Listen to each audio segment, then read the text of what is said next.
Mic check. Hello, guys. How you doing? Can you hear me okay? Hearing Can you, I hear? sir. All right. Hearing you loud and clear. Welcome, one and all. First question. Anybody got my reminder? No, Sir, sir. I did not receive your email. Neither did I. Please and please. What about the messenger? No, nobody saw nothing posted in their in the WhatsApp. Yeah. Yes, sir, it was posted. Ah.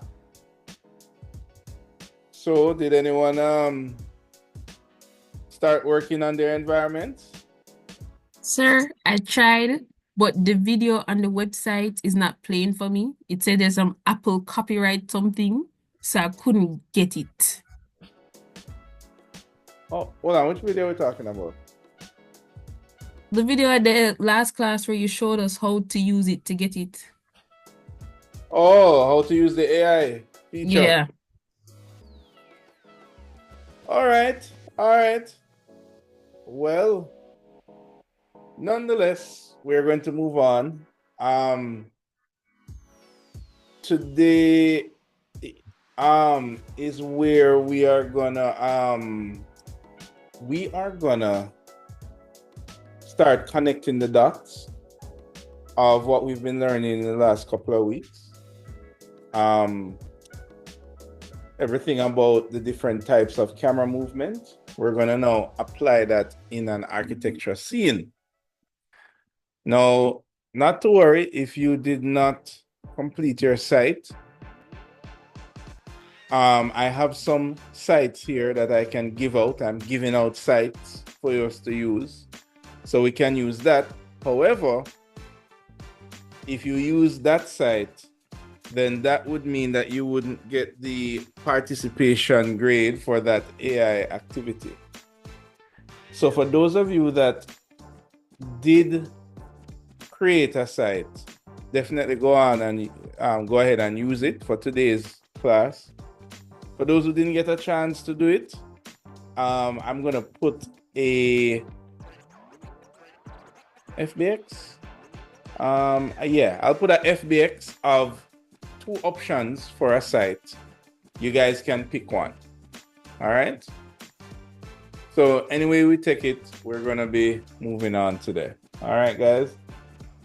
All right. So, by the way, how is assignment 3 going? Because we should be finished with that. Anybody went outside to grab some pictures, videos, some 5-second videos?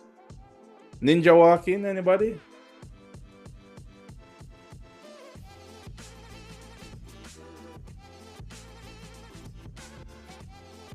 No? Some? Okay. So should I take that to mean that nobody has started on assignment 3 yet?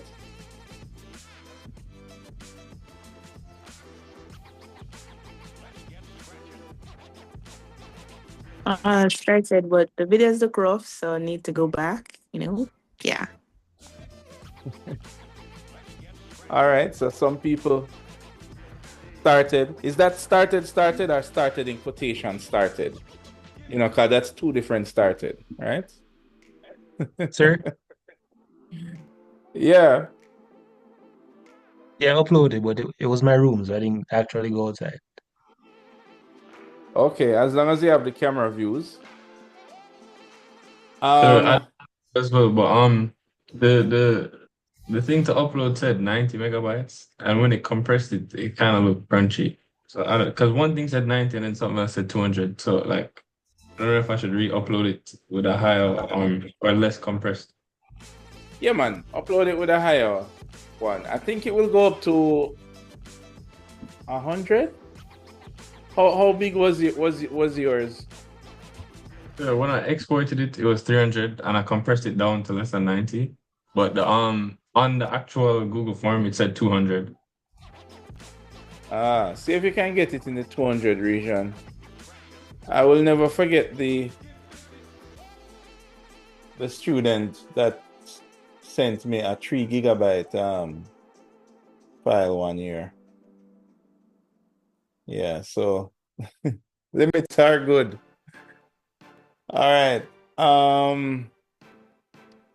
All right, let's check our schedule because we are coming in. The plane is coming in for a landing. All right. Assignment 3 is like a half of assignment, guys. Come on, you know, some 5-second clips. Whether you want to go outside or inside. Maybe the only tricky thing with assignment 3 is maybe trying to stabilize the footage a little bit, whether you want to use the Premiere Pro or the DaVinci. But if you have an iPhone, you absolutely have no excuse because you probably don't even need to stabilize that footage. Right? All my iPhone users. I don't remember who is the iPhone users, you know. Should I put a little asterisk beside your name so I know if mark you hard, all right?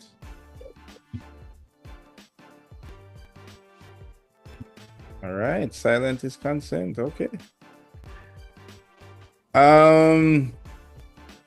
Let's see where we are. Today is the 29th. So we are about right here. So yeah, we're gonna be going into some cinematic camera stuff.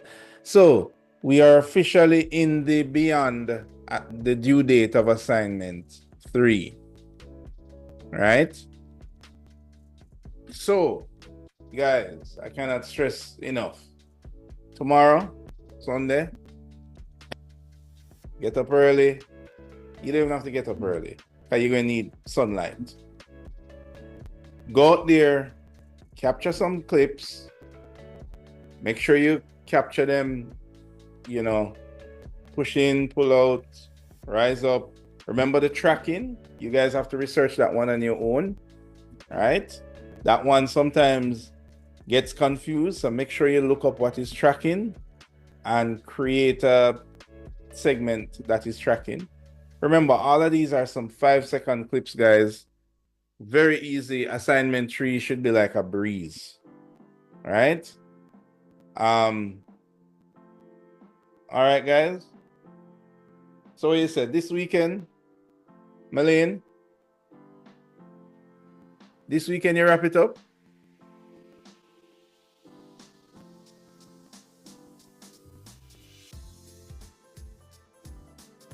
I don't hear Melanie. Barrett, you here? Yes, sir. I'll wrap it up this weekend. All right. I'll be on recording, you know, so if you don't wrap it up. All right? Okay, sir. All right, Godfrey, I see you. Yes, I'm seeing some promises being made here. So I hope you guys can keep them. Now, we are in the midst of assignment 4. As you can see, that one is ongoing. And if you realize, oops, why is this highlighted? Refresh.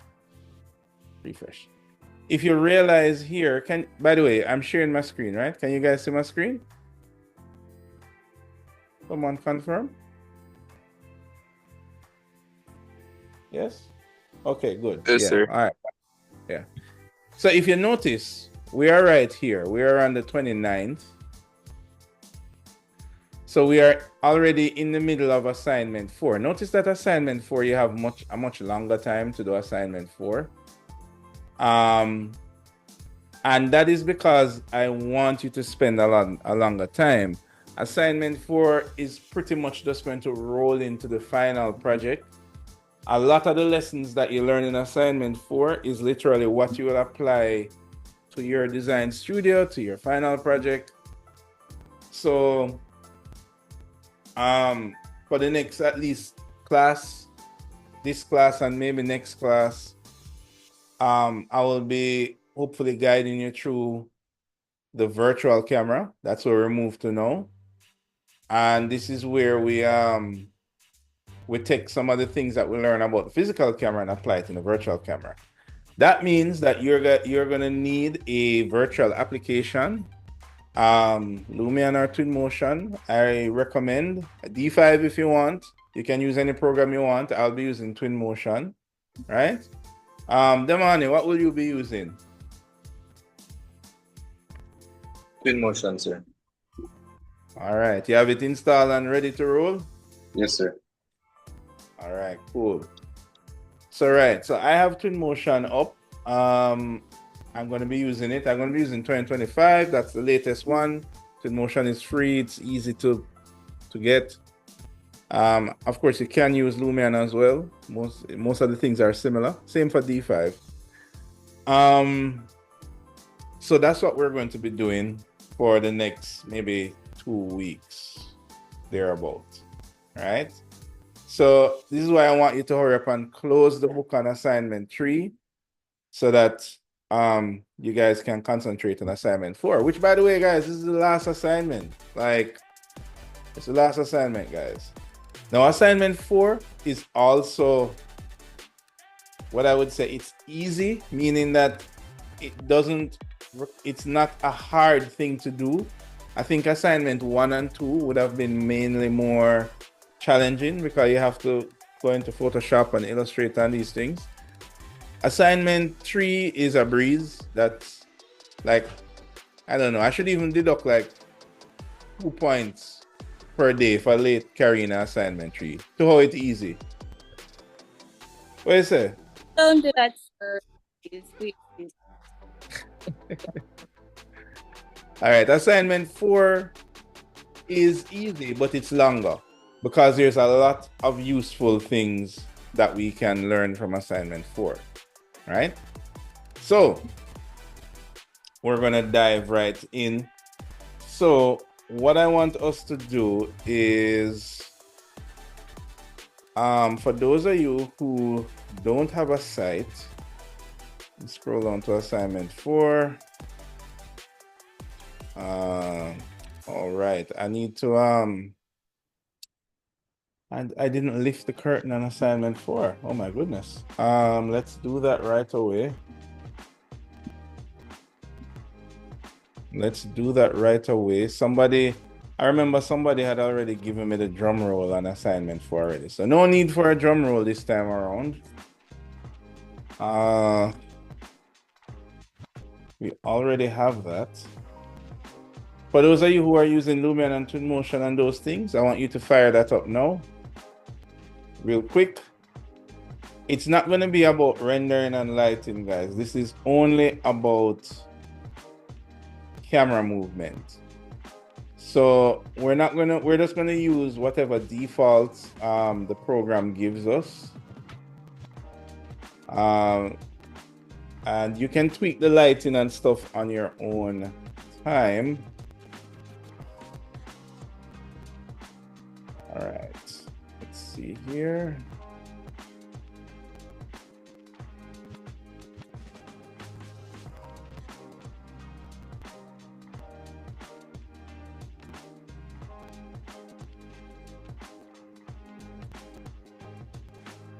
Damn.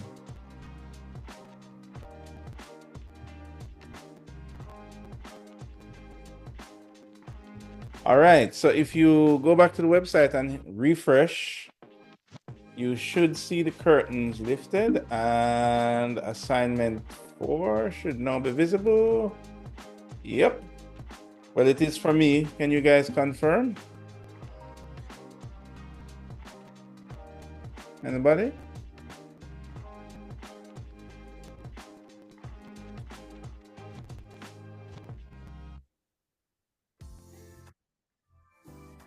All right. Can anybody confirm that that's the assignment 4? I'm seeing it, sir. All right, lovely. All right, so as per usual, we have the handout that's here, and the handout is pretty straightforward. It's the same thing like assignment 3, but this time we're going to be doing this with the virtual camera, and we're going to be learning some new stuff as well, right? Now, if you scroll down a little more, you're going to notice that there are all of these supporting files within the same assignment 4 window. So where's my my chalkboard? Right. There we go. Right. So this window right here has everything for assignment 4, and right down here is where you have the supporting materials. All right, guys. All right. So now you guys should have your buildings already. Just in case you don't have your buildings, a copy of your building is also here as FBX. And is there a SketchUp there as well? I think. Yes, there is SketchUp there as well. So notice this, for example, this says building 16. If you don't remember what number your building is, you can double check it on the mirror board. Here we go.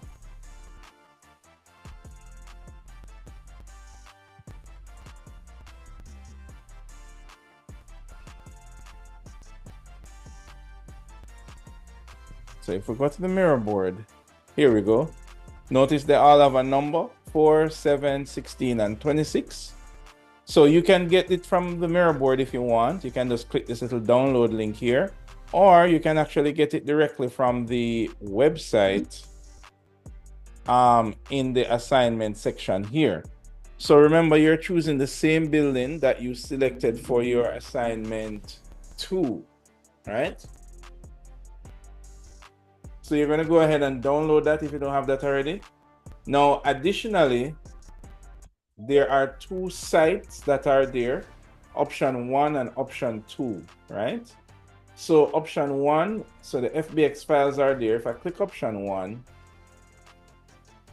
this is a residential site with a park.fbx. You can download this, insert it in your Lumion or your D5, right? And option 2 is here. Option 2 is going to be a European city environment FBX file. So those are the 2 site options that you have. Now remember, guys, for those of you that had built your own site, you will use your own site. And if you did build your own site,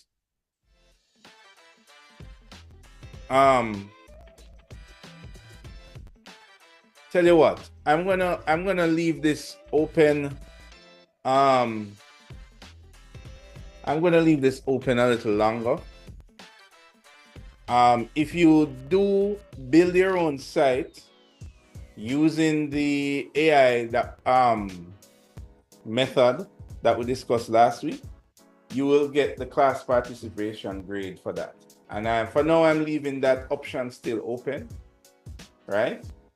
However, we're going to do stuff in class right now. So in order for you to follow right now, you can't be building your site now.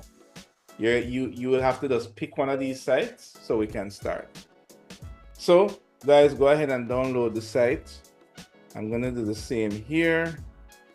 And I'm going to open up Twinmotion. I can give you an idea of what these sites look like. This is one of them here. This is the park site, right? Which is pretty cool. It has a road that goes through it, and it has some lots. It has like a little park business going on here with some benches and stuff like that. You know, has some green area here. Then it has some lots over here with some fences. This is just like a random site, guys, right? You can put your building anywhere in this site if you opt to use the site that you're given. All right. The other site is, if I can find that.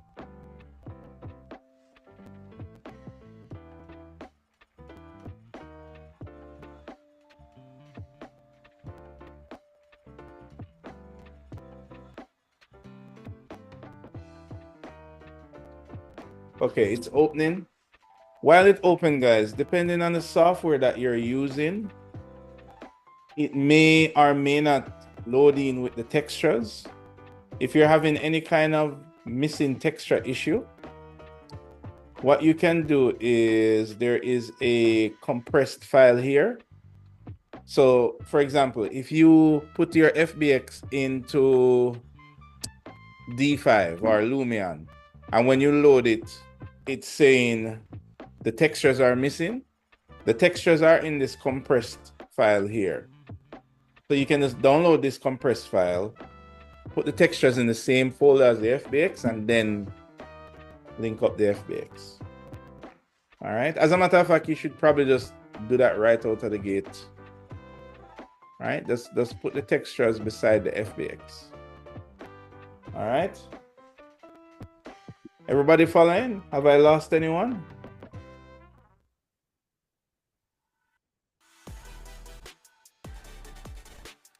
Guys?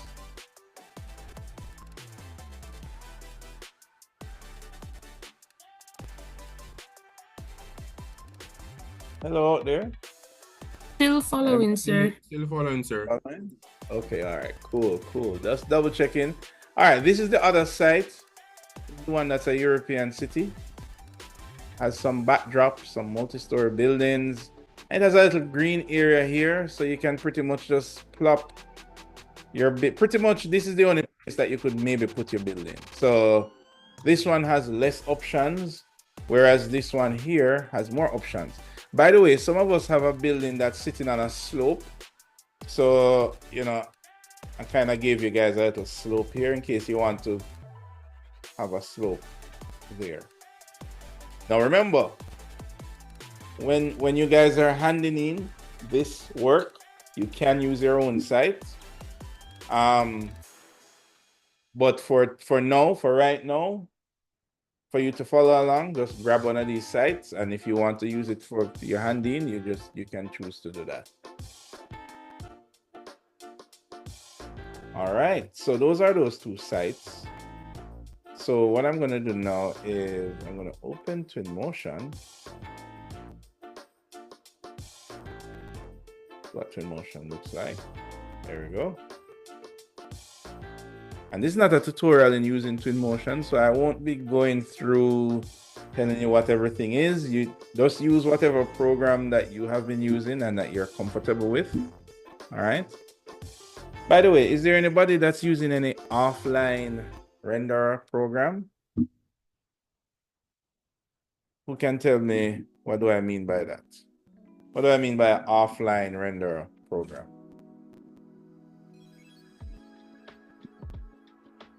I wonder if anybody remember anything from 3D modeling.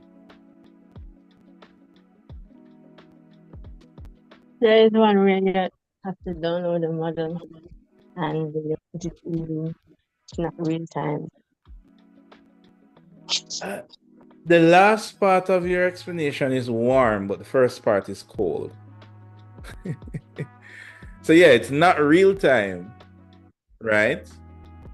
So give me an example of a real-time program.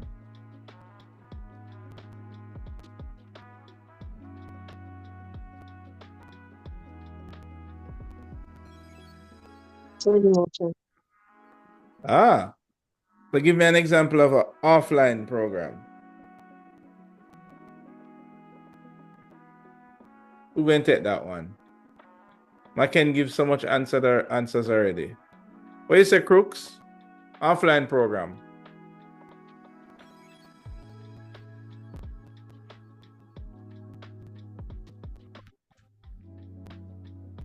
Crooks?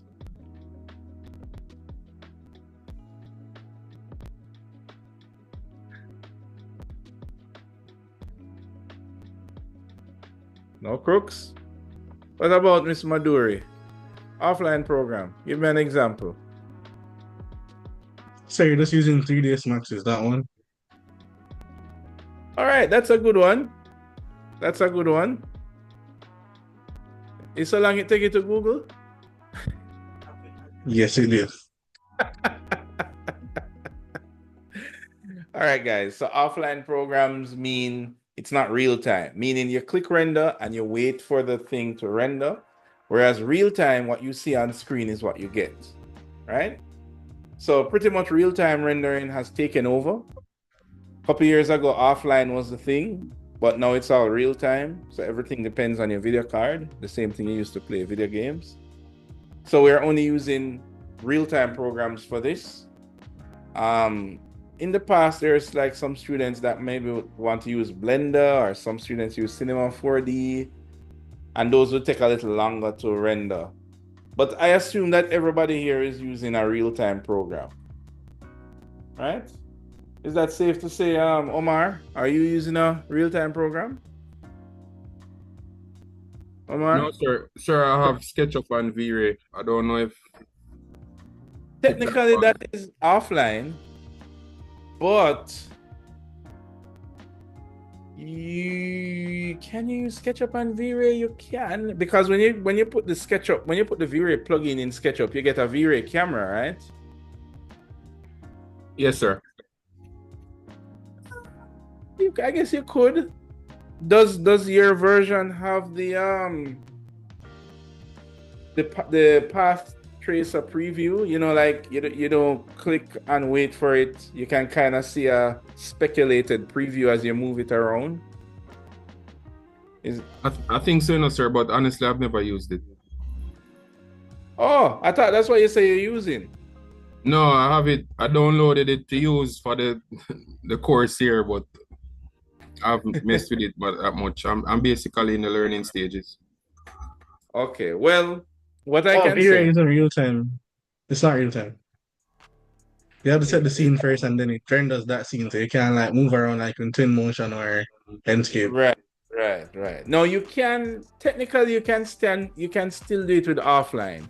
But here is the problem. The problem is, for this assignment, I'm collecting a video.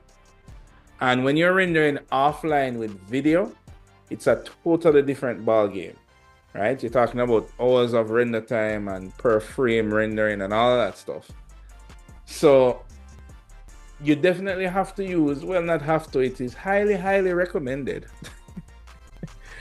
to use a real-time program, right? Also, remember that we're not doing any any tutorials, right? This module is going off the assumption that you already spent 4 years learning these tools. So now it's just pick whatever you're comfortable with and work with it. All right, so those are just two highlights there just to make sure everybody is on the same page. Because assignment 4, as I said, it is not difficult, but don't put yourself in a position where, oh, I did it, but I can't render it, kind of a thing, because it's going to be, you need to submit a rendering, right? And I'm actually going to take you through piece by piece assignment 4.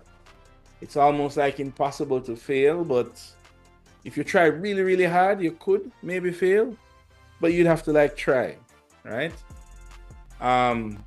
So because this, as I said, this one is directly connected to some of the stuff that you'll be doing in architecture, so I want to make sure that you get it. All right, so you should have a scene loaded up, whether it's Lumion or Twinmotion. As I said, you can follow along with Twinmotion. Since I'm using Twinmotion, that way if you have any questions, I can just answer. My Lumion skills are very rusty. All right. Right. So we need to get our building on our site. So what I'm going to do is I'm going to I've downloaded. So if you click this, you download the FBX. I'm going to use the one with the, which one am I going to? All right, I'm going to use the city one because it's a little bit more exciting. There's just more stuff to do. Neither one of them are harder than the other, so don't worry about picking one that is easier or harder. It's just not configured that way. Now I'm also going to download the zip file that says option 2 max file. I'm going to download that as well because that has all the textures. Hit download, and how big is this? This is 115 megabytes. That's not that bad. So I'm going to download that to my desktop.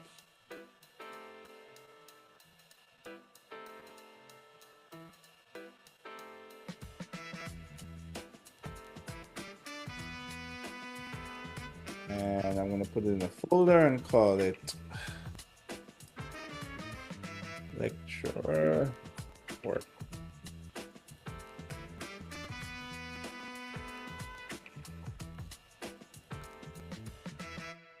All right. Come on, open up. Yeah. All right, here we go.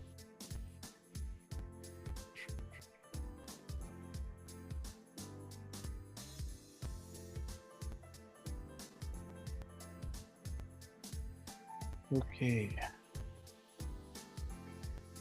All right, guys, this should be taking about the same time as me because this should be stuff that you guys probably have done already, hopefully. Because you have been doing renderings for the last 4 years. So this hopefully shouldn't take that long.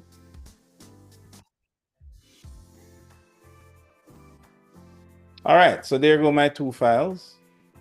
Oops. Right, there go my 2 files. So what I'm gonna do is I'm gonna extract this file.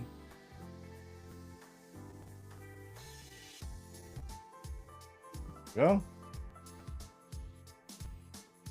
So this file has the maps. Here are the maps in this folder, and it has the max file. Don't worry about the max file, because I figured most of us aren't using max. So what I'm gonna do is copy this FBX file. I'm just gonna drop it where the maps are. It just makes whatever program you're using easier to find all the textures. All right, then I also need to get my building. Now I'm going to be using a different building than you guys. So, but it's pretty similar.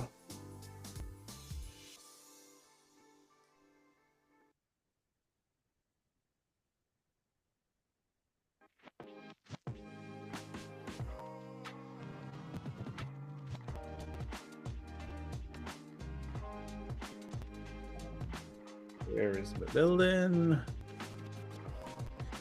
Here we go.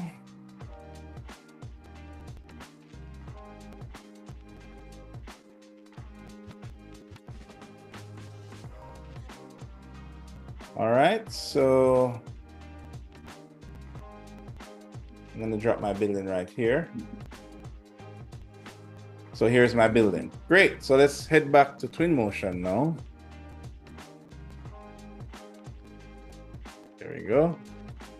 All right, so what I'm gonna do first is I'm gonna get rid of the ground. I don't need it. I'm gonna go to import and I'm gonna go to the desktop here.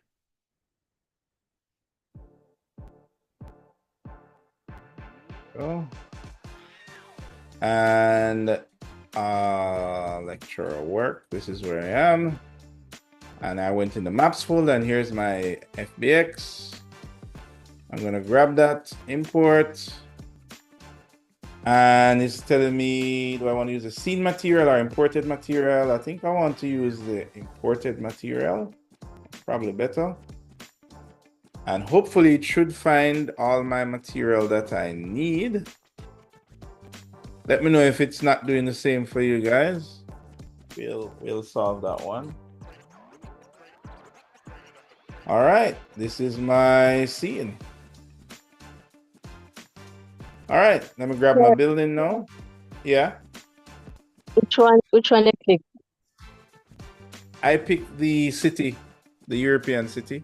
No, I mean, which one of these, what you call them? Was it the landscape or the direct link? Or Which, the FBX. I imported the FBX. no, I mean like what I click to import it. Oh, where did I go in the program? That's what you mean in Twinmotion? Yes. Yeah. Okay, well, okay. So I went down here where it says import. And then I click the little plus icon, which is here. And that's it. Easy breezy. All right, cool. So I'm gonna go to the plus button here. I'm gonna choose open. And this time now, I'm gonna go and choose the building, which in this case, it's a SketchUp file. Where did I put it? Here it is. And I'm gonna choose import. There I go.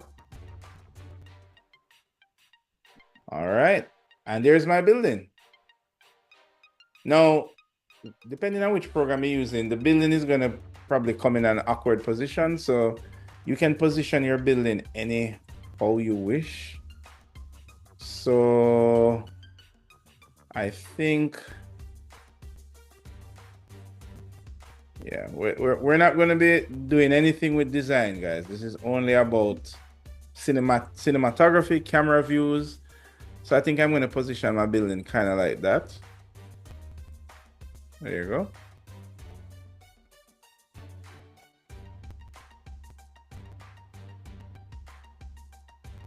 Yeah. And this is the building I'm going to be using. All right. Now, as I said, we're not going to worry too much about the rendering part, but whenever you do submit, I would expect you to at least add some basic materials just to make life a bit easier here. Put this over here. I'm just going to add a quick glass material to the glass. Are you adding to the glass? Oops.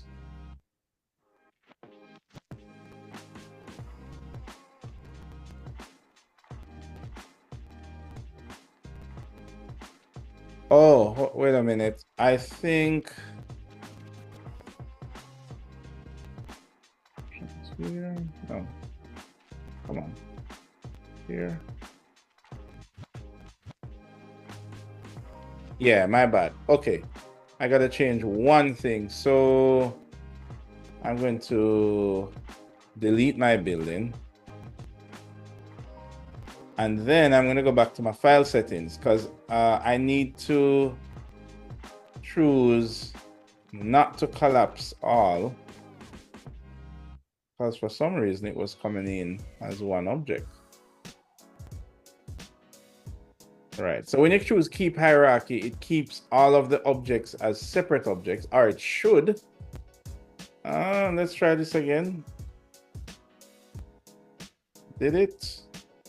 No, it's reading it as one object, which is a little annoying. Yeah, let me see if I can. Do I need to worry about that? All right, I'm not going to worry about it because guess what? You guys, your buildings are fine. So when you use your buildings, there should be different objects. All right. In this case, I'm not worried about the material. I'm going to be concentrating on the camera views. All right, guys. So. All right, now what we want to talk about is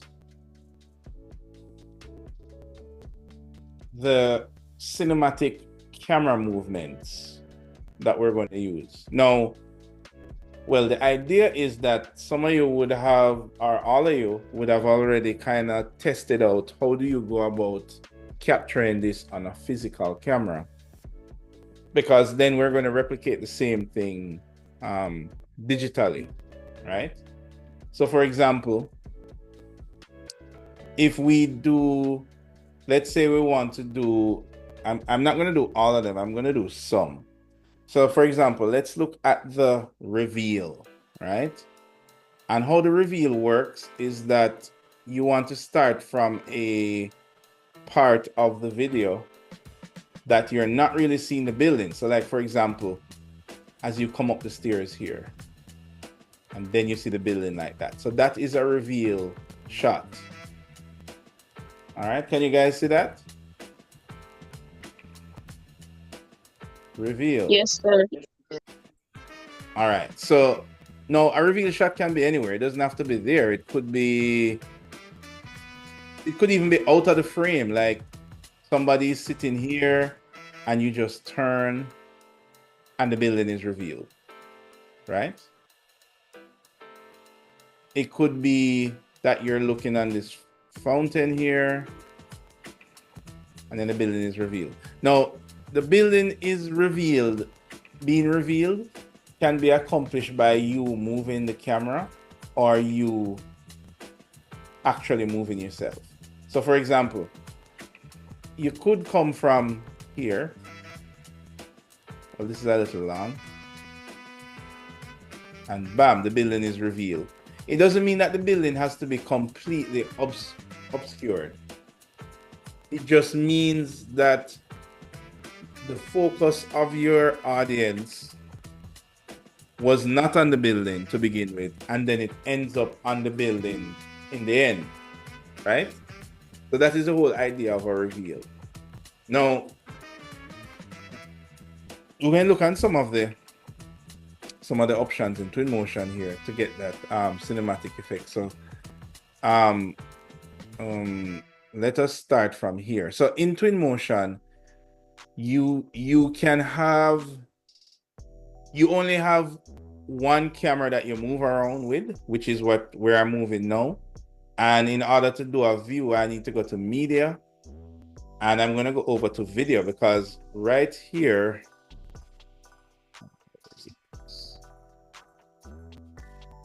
right, so in Twinmotion, this is image and this is video. So we want to be going to video. And as soon as we head to video, we get the plus button. So once we click that, what it does now, it goes into what you call media editing mode. And you know that because you can see the media editing mode. That's right there, right? So now in media editing mode, when you move the view around, you are saving whatever movement you do to this view right here. Actually, I'm not in video. This is video, right? So let me go create again, and I'm still in media editing mode, right? So this is where your camera will start. Then I'm going to move my view like that.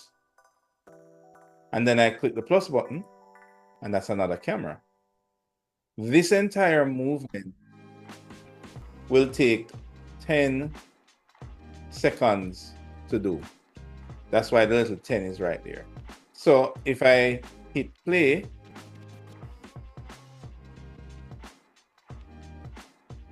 then that is my reveal shot. All right, what do you think, Kemoy? Can work? Let's make that a little bigger. What do you think of that as a reveal shot?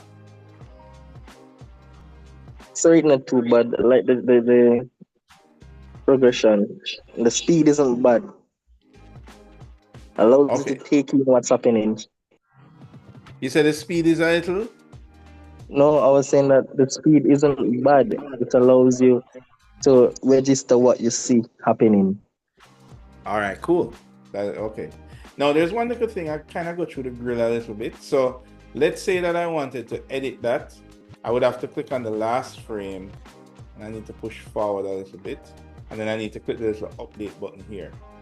All right, so yeah, no, I'm not going through the railing. Right, and that's what I have here.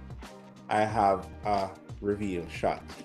Now there are a couple other things apart from just the camera movement, right?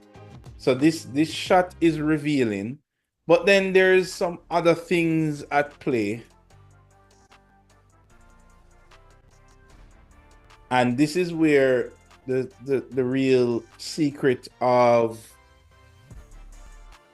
how cinematography blends with everything else that we have been learning. Let's go here and go to here and go to.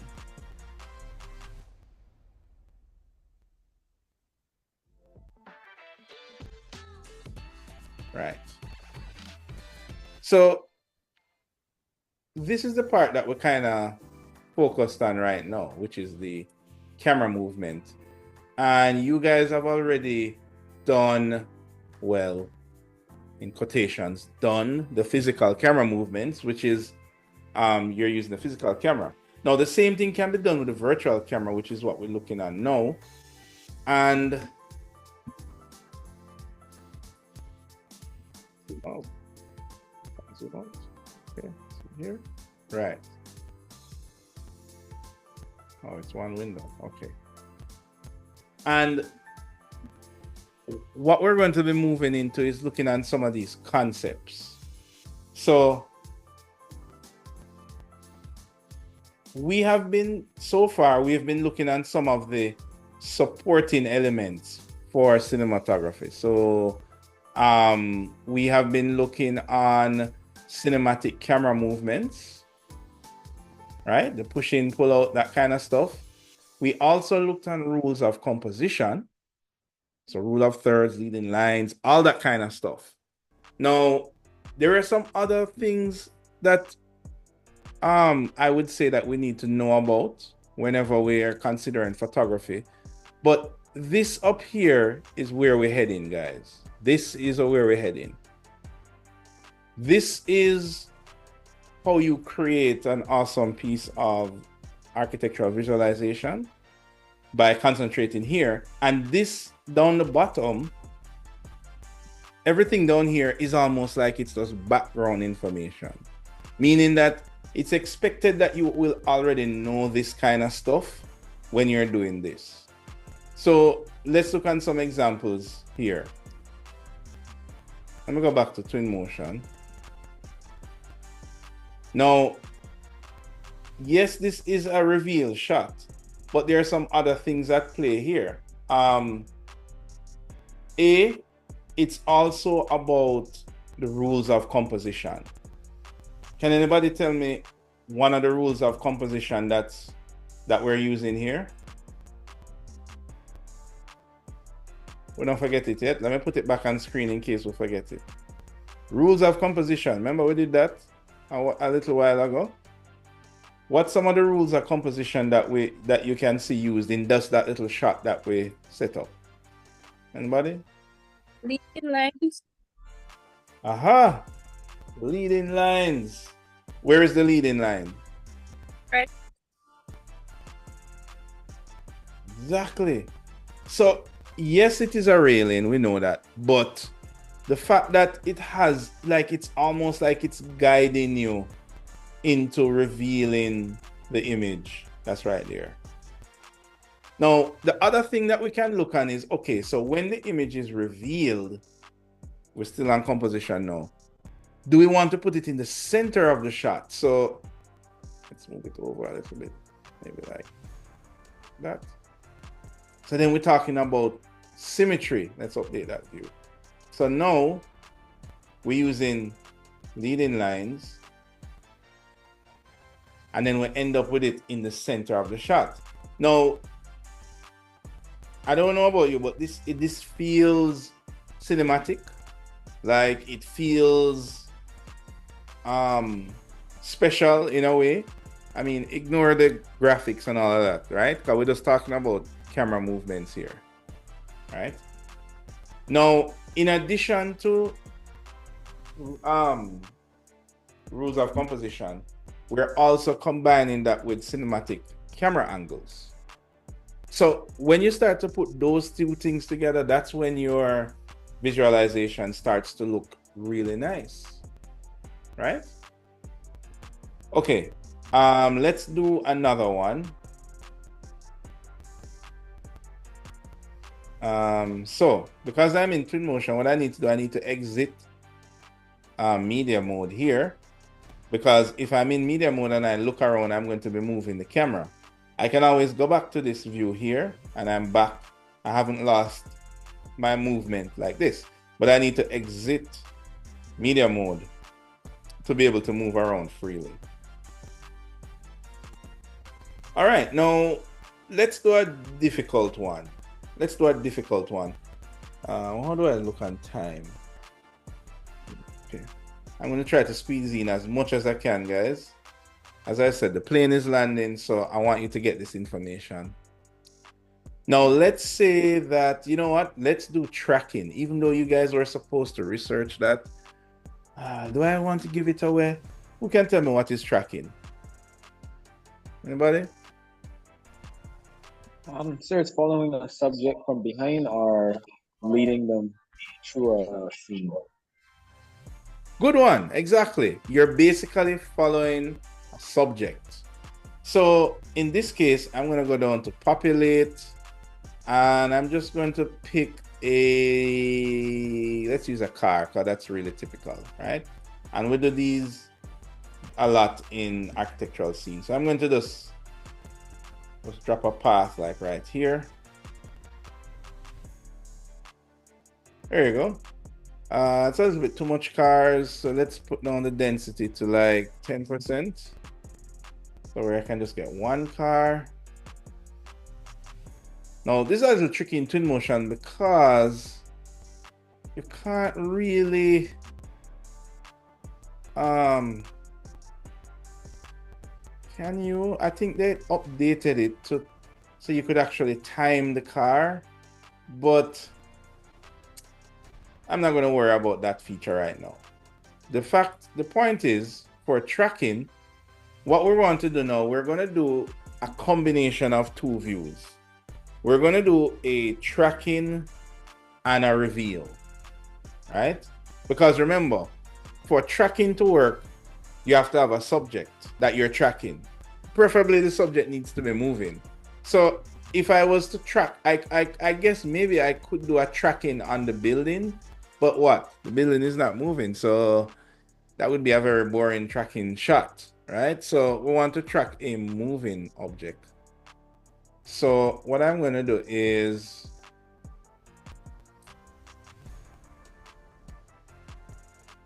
I think I have a better idea. I'm going to grab this point and put it around this corner like that. Get something like that. So that way I can do a tracking and a reveal at the same time. I don't know if I'll get the timing right because I don't know when these vehicles are coming. Let's put this at 13%. I don't know. We're just going to try it out and see. So for tracking to work, I need to have a subject in mind. So I'm going to click on new animation again. Now for this one, I'm going to employ some other techniques here. For one, we're going to start talking about the type of shot that we have here, right? And if you notice in our presentation here, so far we've looked on these two things, but then we have these over here. Things like framing type, long shot, medium shot, extreme close-up shot, and then we have camera movements. So what do I mean by a long shot and a wide shot and those things? All right, well, right now, this is a wide shot because it is kind of spread out. And if I go to my camera options here and I increase the focal length, this is now a medium shot. If I go all the way in, zoom all the way in, this is an extreme close-up shot. All right, are you guys following? Yes, sir. All right. So what I'm doing now, guys, like if you can think of the module like a sandwich, I'm just layering additional ingredients in this sandwich, right? So, you know, we know about rules of composition, we know about cinematic camera angles. Now we're looking at this other thing now. Remember, everything works together. So it's not about doing a reveal, but then it has no considerations for cinematic camera angles. Or you didn't consider what kind of shot am I using, right? Because all of this matters. So I'll do two examples of that. So I'm going to do a tracking now. So I'm going to start from a medium shot. Now, how do I know a shot is medium? Is because let's just say whatever you're focusing on pretty much fills up the frame, right? And we're going to look at that in more detail, but let's just use that definition for now. So this is my first shot here. I'm going to start with a medium shot, and I'm going to just do update this view. Then I'm going to imagine that the car is right here in front of me. And then, bam, the building is going to be revealed. Now, the thing is, I want to try to still be concentrating on the car up to here. And then my focus will now switch to the building like that. But because I'm looking at the building, I want to show more of the building. So when I save this view here, I want to change it from a medium shot now to a where we go now, to a wide shot. Now, all of these things you can actually do on your cell phone or your DSLR camera, but your phone or your camera needs to support these features. So for example, if it's your phone, then you're pinching and zooming on your phone, which is like very impossible and difficult to do. But if you have a SLR camera, a mirrorless camera, you would be turning the little thing on your camera as well. And you'll be doing all this while you're recording. So you can imagine that might be tricky. In the virtual world, it's a little bit easier. So I'm going to save this shot here. So now, what should happen is that I'm going to try and time this now. When the vehicle appears, like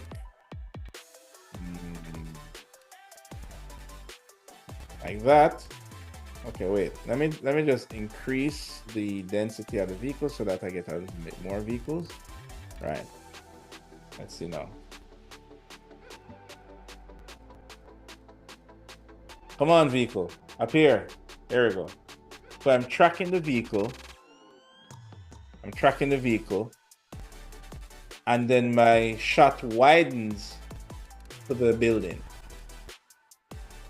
So this is my shot here. So it's so different things are happening here.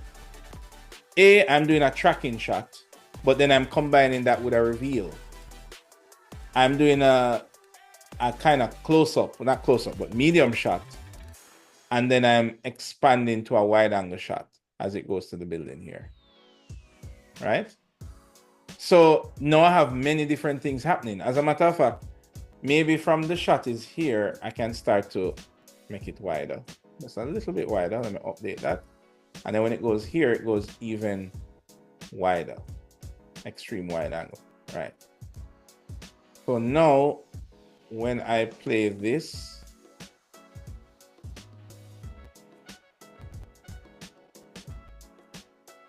and then my subject switches to this, right?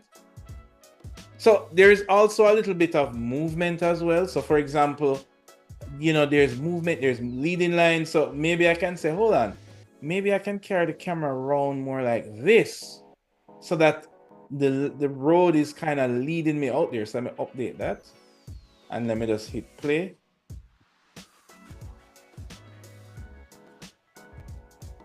So now the road is leading me. I'm using leading lines. I'm doing a reveal. And then I'm focusing on the building here. All right. I think it turns the corner like that. I think maybe here I can start looking. So I'm tweaking this as I go. Let me update that. So when I hit play and it comes from around here like this.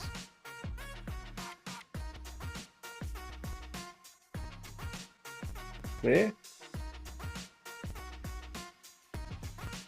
There you go.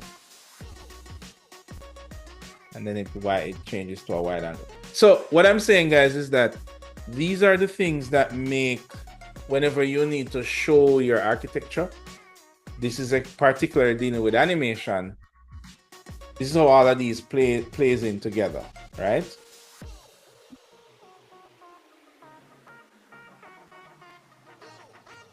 All right, you guys following me? Have I left anybody in the dust? Yes, sir. Sir, what if you turn the camera away from the building and you're watching the car as it's coming towards you, and then you turn with the car and focus on the building? Would that be a form of tracking? Yeah, it is. And that shot has less movement, but it doesn't mean that it's necessarily bad. What we're doing now, it's kind of, how do you put it now?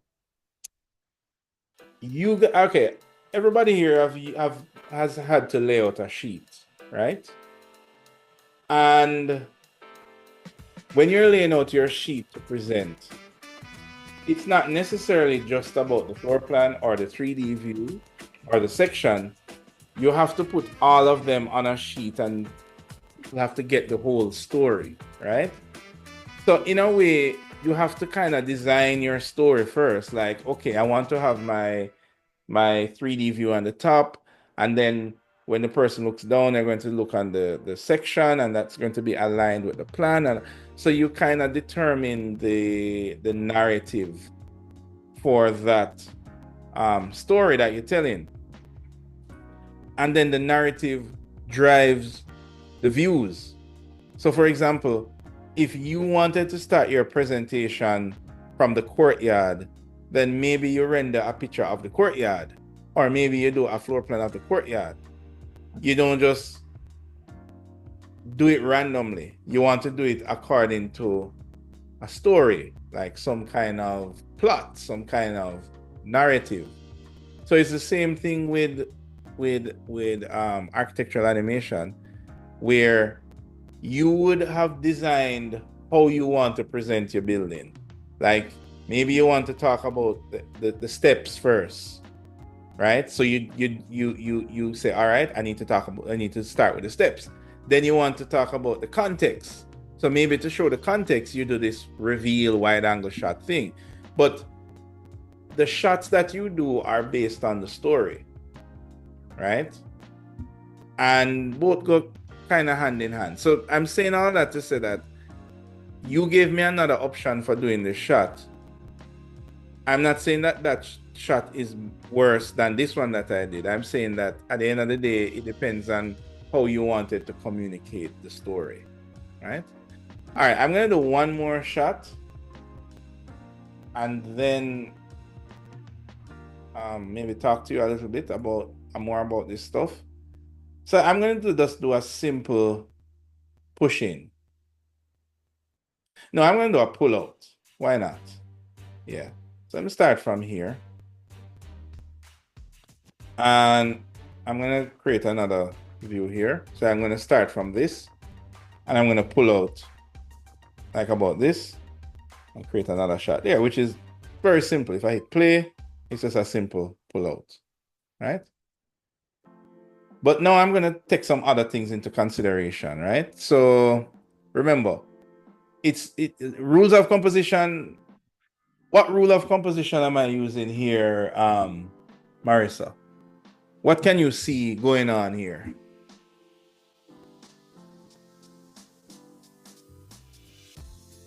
Are you here, Marissa?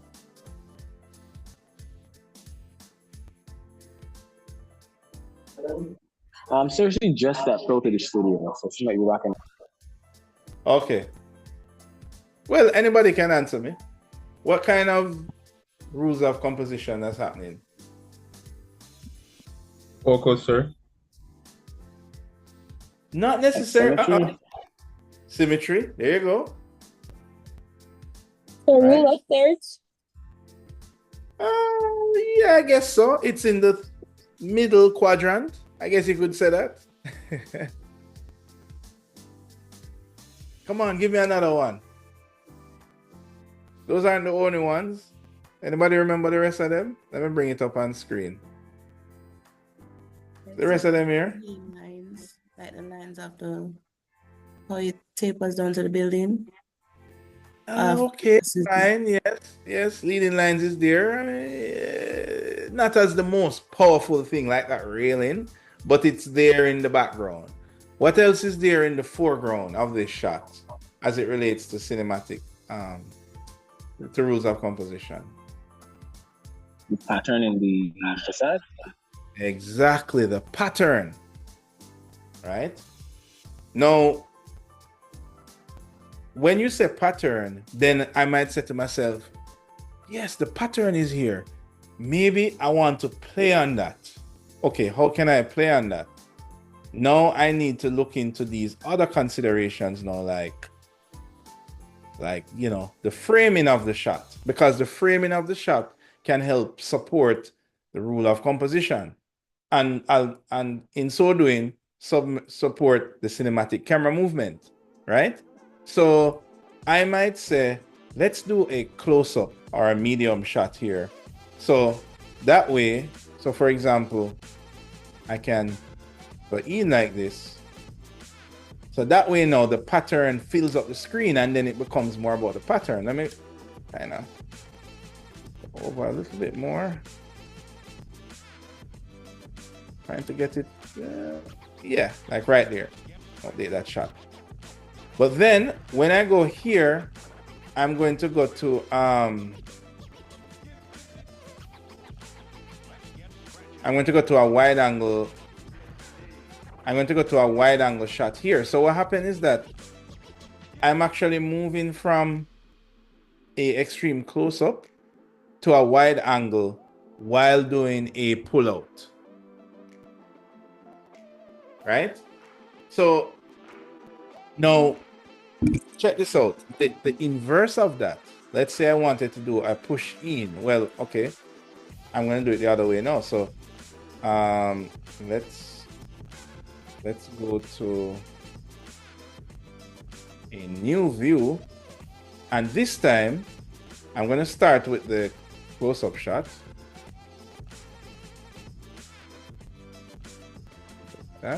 No, this time I'm going to do a medium shot like this. So medium would mean that I have pretty much the building, but I hardly have any context. Primarily the building, which is the subject, right? And I'm going to save that there. And I'm going to do a push in this time. So I'm going to push in like this. But then maybe I want to still keep it at a medium shot while moving. So then what I'm going to do, I'm going to go to the camera view and try to pull out my camera view here. So I'm remaining at a medium shot. And then what I get is something like this.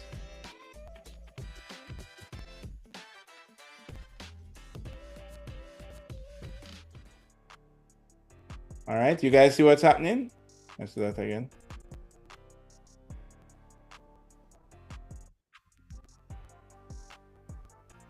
So have you ever seen this kind of shot being used before? In commercials or movies. There you go, yeah. So by itself, it's just like, oh, that's an interesting effect.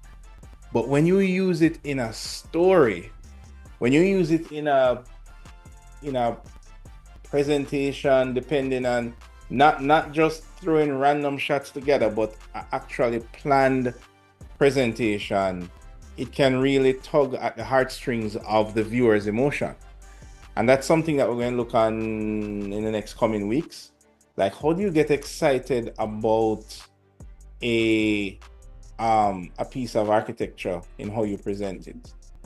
You know, it's well, firstly, we need to use some of these techniques that we've been learning here, and kind of understand the science behind them. So right now, what I have is a few shots. That's right here. And if I want to, I could just render them out. So, I'm going to do that while I go into the presentation. So click the plus here. I'm going to say add video. I'm going to add all videos.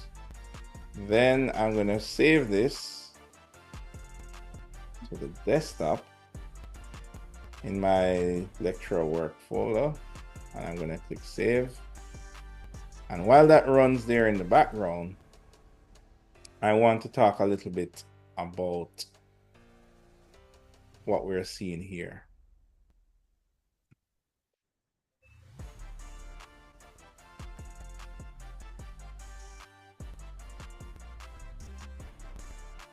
Oh, okay. It's not full screen. I probably need to make it full screen. Hold on a second. Change the slideshow.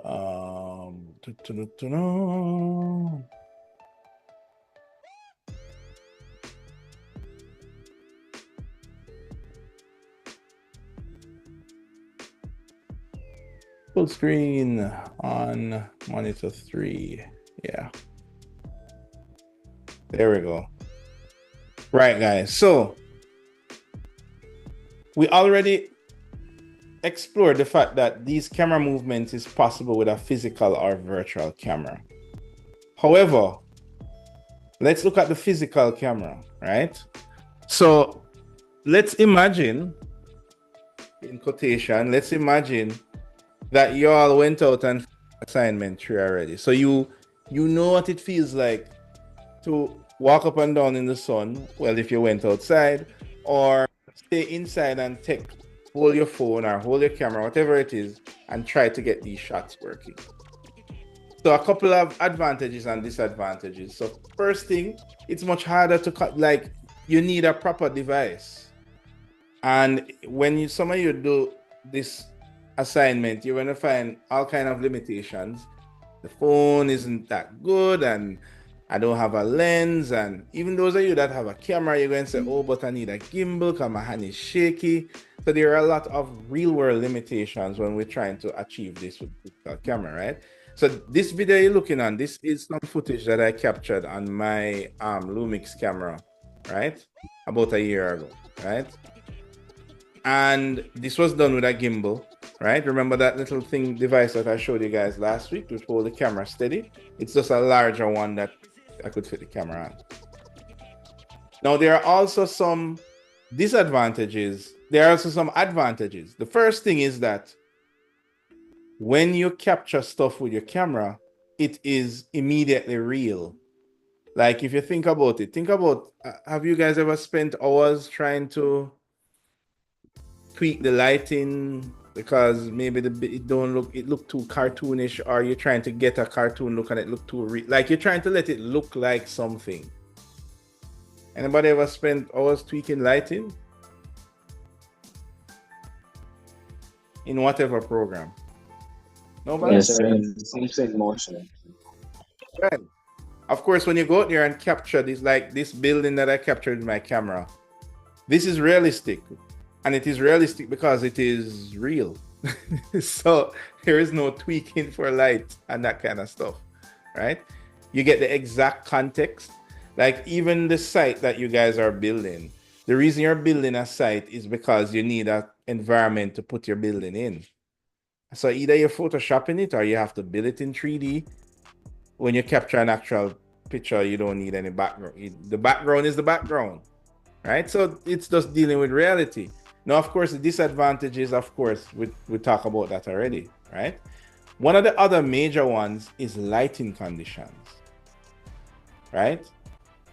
You do not control the weather. You do in Twinmotion and Lumion though. And anybody use D5 here? Any D5 fans?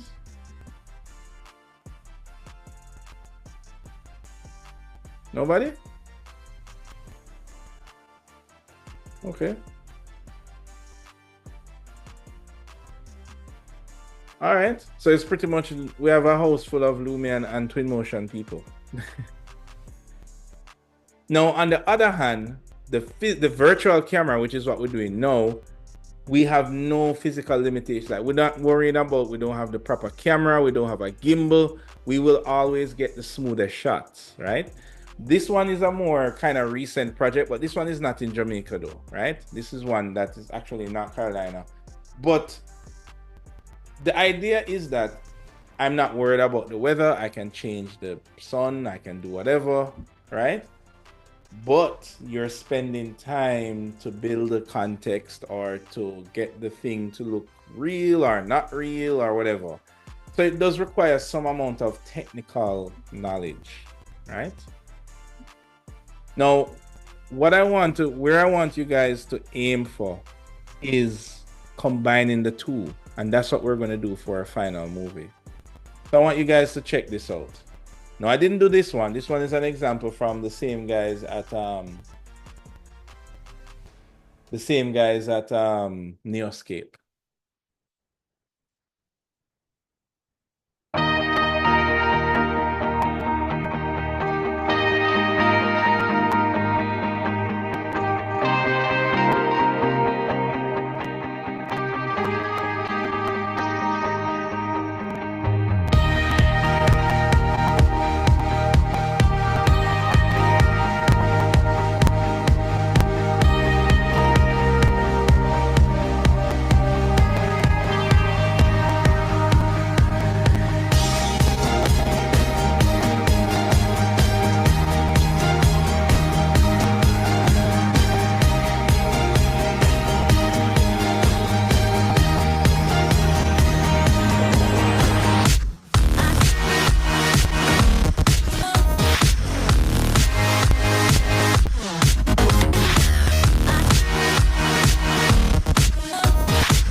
All right. Now, can you guys identify where the real camera is and where the virtual camera is? Who can tell me?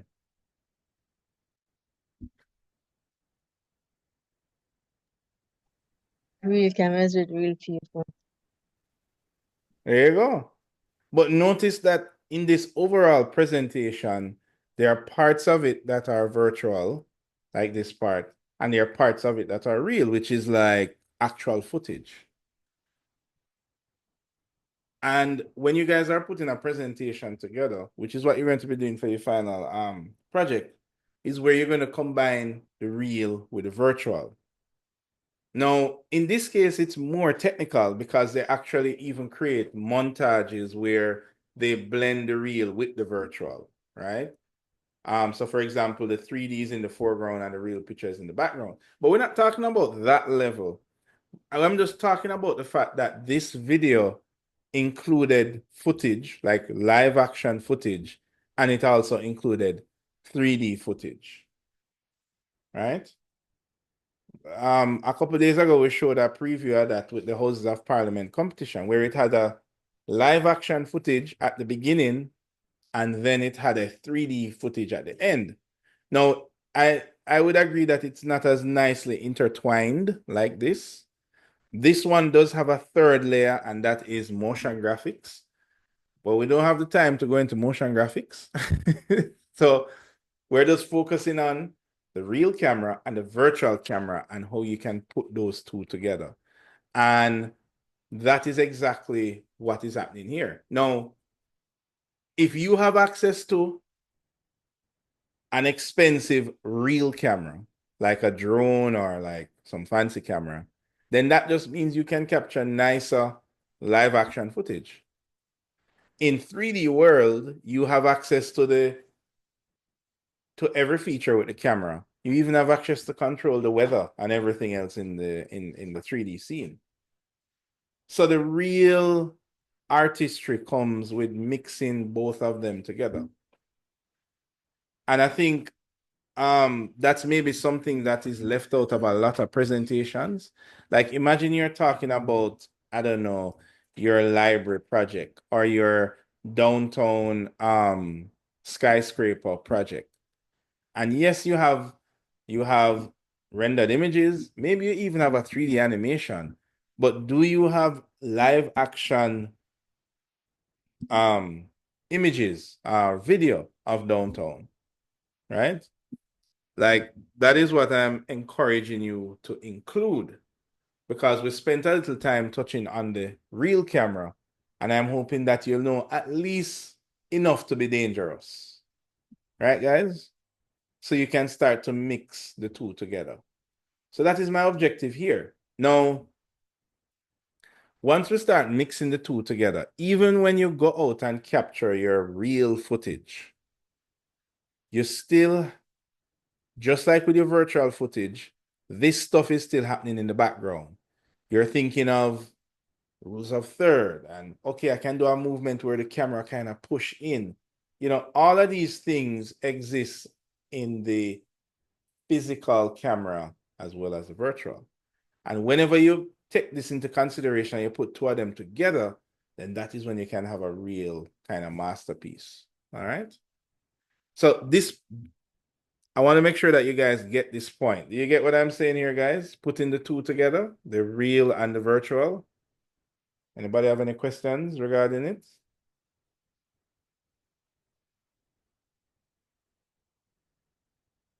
All right, so you get it, right, Kimani? Yes, sir. All right, cool. It sounds like you did expect me to call on you. Yes, sir. I've been waiting. All right, now these stuff up here we're gonna look on, but I want to make sure that you grasp these supporting things first, right? So so that is what what time do we have here now? Okay. Let's have a little more time. Before I go any further, right? I want you guys to give this a try, because this, meaning this that I did in Twinmotion, I want you guys to give one of these cameras a go. Let's pick one. All right. Do you have your Twinmotion up, guys? Does everybody have the Twinmotion up?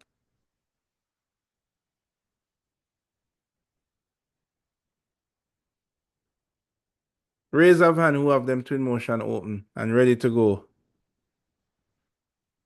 Anybody got their, nobody? Somebody? Okay, some people. Okay. Okay. Did you manage to get your building in on your site? Yes, sir. All right, cool. Cool. Now, I'm not gonna, sometimes I do this as a class activity, but I'm not gonna do it as a class activity. I'm gonna keep it moving. I'm gonna keep it moving because I want you guys, I don't want to load you up with too much. Like, I feel like we're missing too much class activities because we already have one ongoing, which is for you to use the AI to generate a picture, and then you create your own environment similar to that picture. Right? Which, by the way, you can even pick one of my environments and tweak it to look like the picture that you generated. I just want to see if you can use the AI and integrate it in something that you're doing. That's the real class activity. So I'm still going to leave that class activity open so that you guys can do that for your assignment 4, right? And when you're submitting the work to me, you would also submit the image that you generated. And I guess I will just look on your video to see, hold on, did you use, like, is there some similarity with the image you generated and what you did, right? So I'm gonna leave that for you guys to get. Now, also, what I want to do, we do have a class on Monday. Let me look at my schedule here. Yes, so we do have a class tomorrow. And I have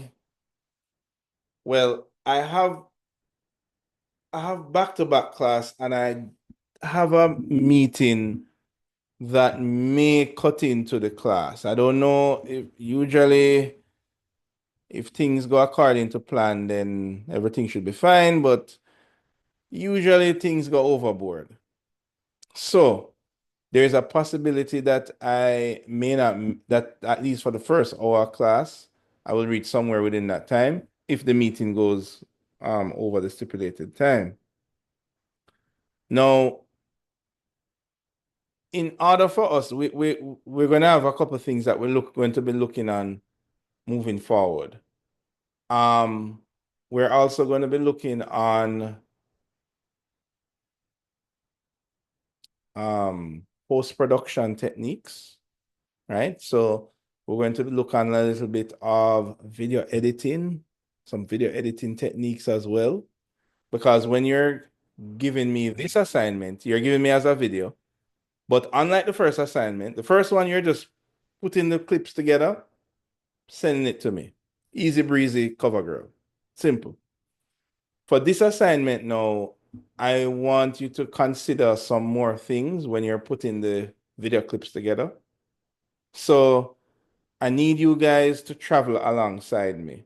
Meaning, I need you guys to like create your camera views like by Monday, or at least try, attempt it. Because in order for you to understand the next class or what we're going to be discussing next, you would have at least needed to experiment in how to create these views.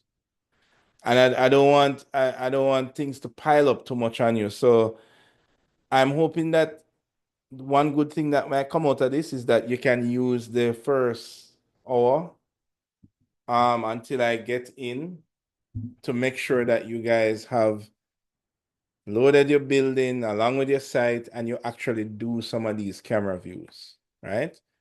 Please don't make all of this pile up on you guys. This is like the last assignment, so, and I kind of feel that piling up coming on because I know some of us still wrapping up assignment too. Yes, Godfrey.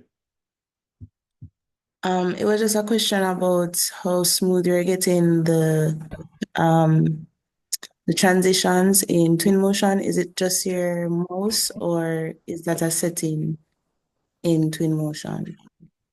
How smooth the Yeah, transitions? When you like move from when one I camera to move another? when I move in Twinmotion, it's not so smooth. Okay, well, you using Twinmotion for the first? What's No, your regular program? I use Twinmotion. Oh, okay, right. All right, cool. So one thing that you can do, so for example, let me create a new view. So let's say that I'm over here and I click new camera. So this is my first view. When I do the next view, so I'm moving now, I want to be not too far from where this view was. And then I click the plus. Because what you can see here is that I only have 10 seconds to go from this shot to that shot. So if this is too far, then it's going to be very fast. And fast don't equal smooth. Right? Okay. Oh, so it just okay, so from that scene to that scene, it will just move seamlessly. Right. As long as it's not too crazy. So for example, if my second scene is like that, then when I try to move that, it's going to be 10 seconds here. So it's not too bad. It's going to just try and go between those two views. But Okay. if I moved too far, so for example, if this was like 2 seconds, then obviously it would be too fast. And when it's too fast, you kind of get this seasick, wobbly effect. So slower is better at the end of the day and not too far. Okay. You know? All right. Thank you, Yeah. sir. Yeah, man. All right. So, Sir, I have a question. yeah, man, go ahead. Class activity with the AI, where do we hand that in?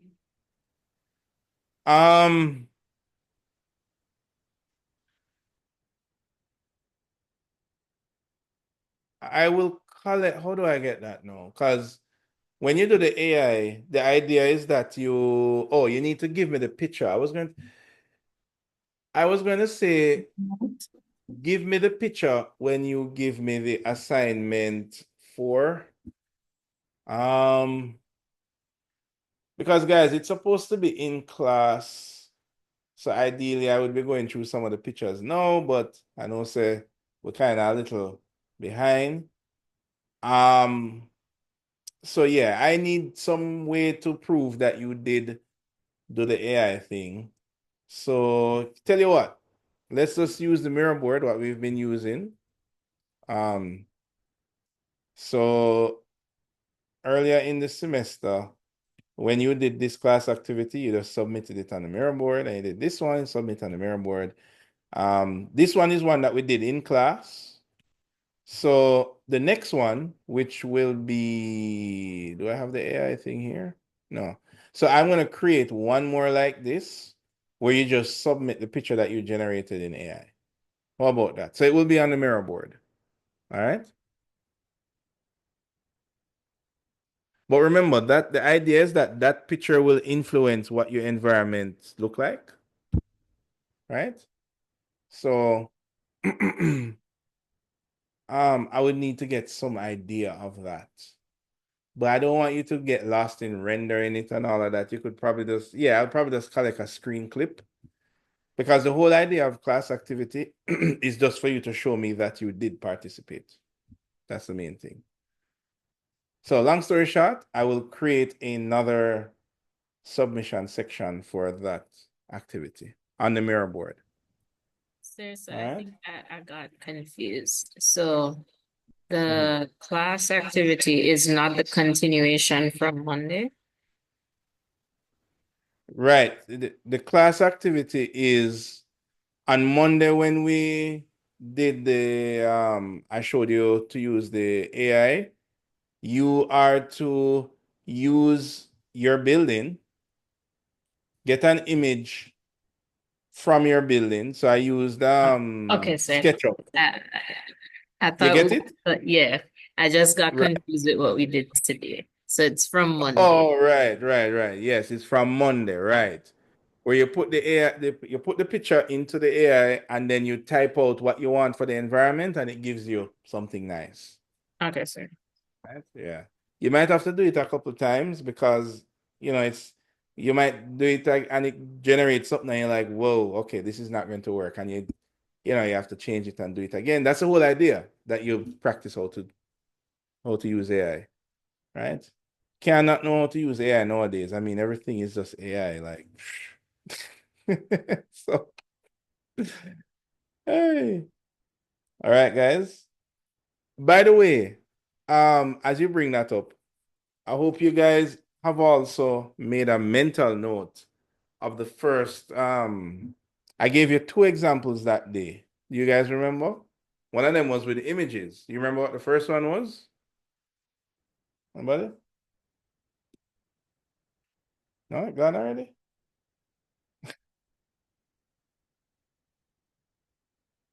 So repeat the question. You're asking which AI we use? Right. We discussed two topics No. AI, and one of them was generating images. Do you remember what the other one was? Generating your presentation format? Right. Well, okay, I'll give that to you. But essentially text, using AI to help you in text format. And the example we used was an architectural presentation and how it could help you to formulate your thoughts better. Right. So those are a quick reminder, guys. The power is there for you guys to use it. All right. So if you don't quite remember, just watch the video, it's there. Okay, so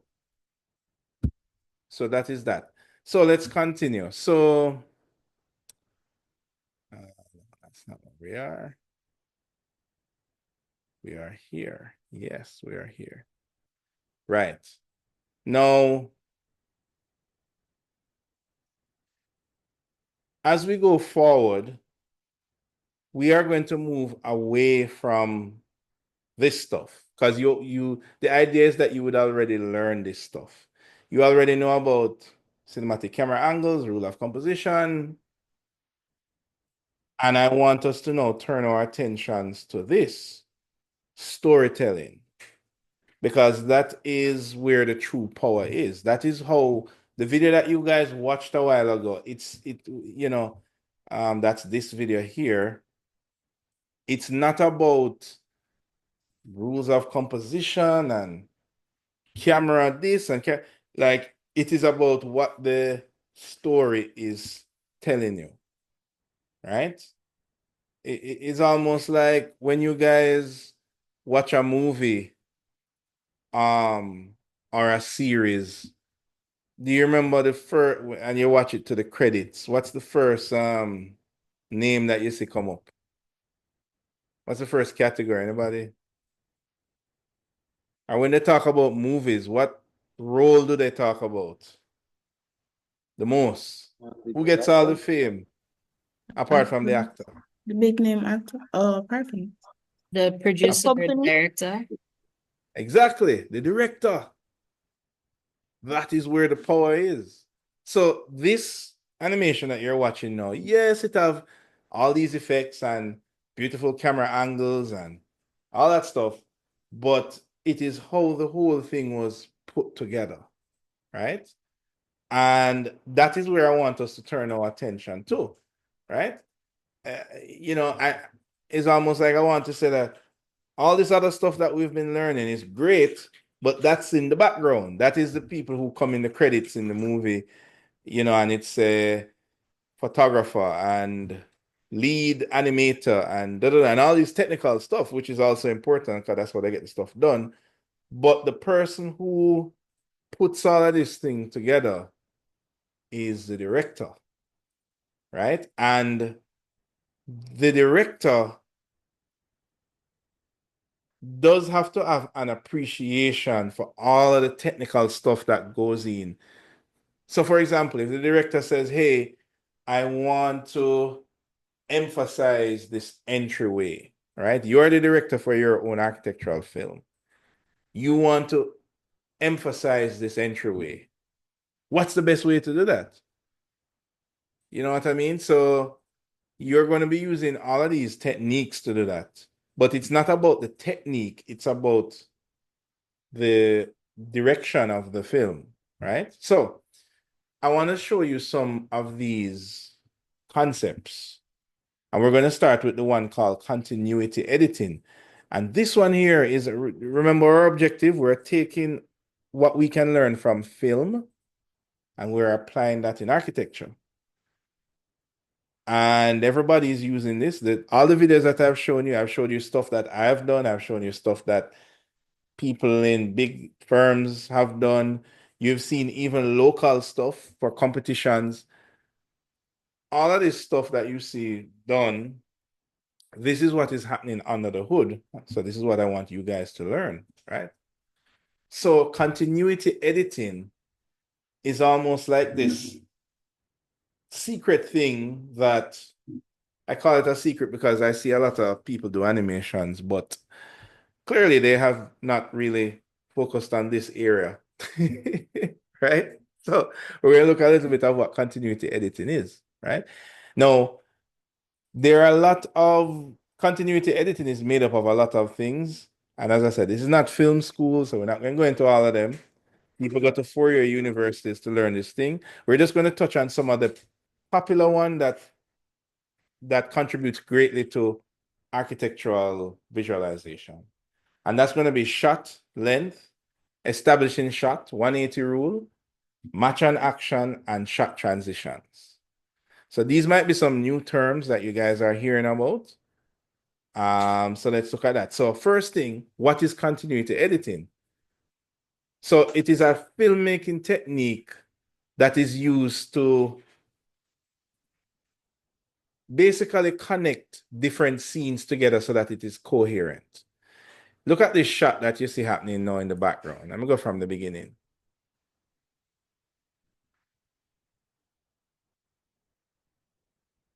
And guys, you see this in movies every day. It is just there, but it's very subtle. Very subtle.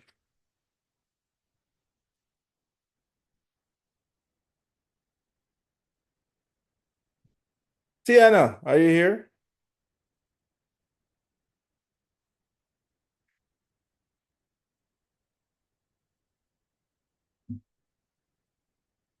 Are you here? No, don't hear anything. Are you here, Tiana? Right into the microphone? No? Yes, no, maybe so. All right. What about Oakley?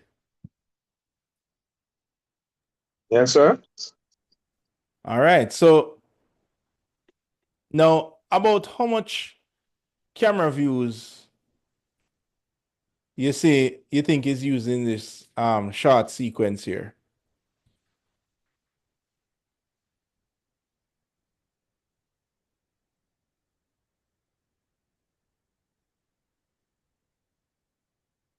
Counting. Sir, about 4 or 5 of them. Now, when you saw this video first, did you notice it? The amount of camera views? No, sir, not until you ask me. Right. So when you watch this, like, what is going through your thoughts, like when you watch this? So I'm thinking like it's a nice introductory video. He's going to school and probably into the principal's office or something like that. Right. So the point of this is that when you're watching this,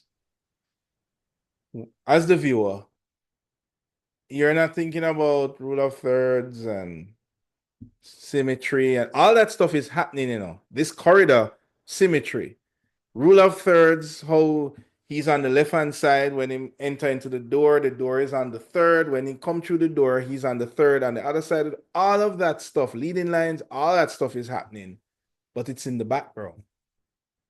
It's not commanding the footage. The footage, what the footage reads is guy walking up the steps, walk down the corridor, goes into the door. I mean, when we watch a series on TV or watch a movie, this is like the norm. And it seems the thing about continuity editing is that you don't see it. You have to actually kind of think about it from a technical point of view, and then you realize, hold on, no, he's on the third. Oh, that's a central, that's a symmetry. Oh, that's a leading line.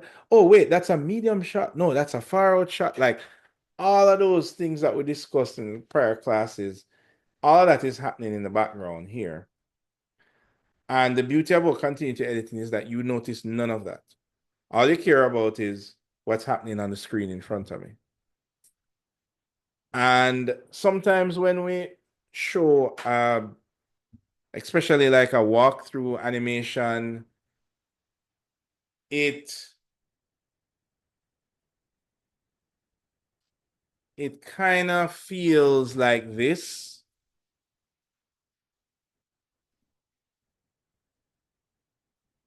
Who can tell me what's happening in this animation here? What's the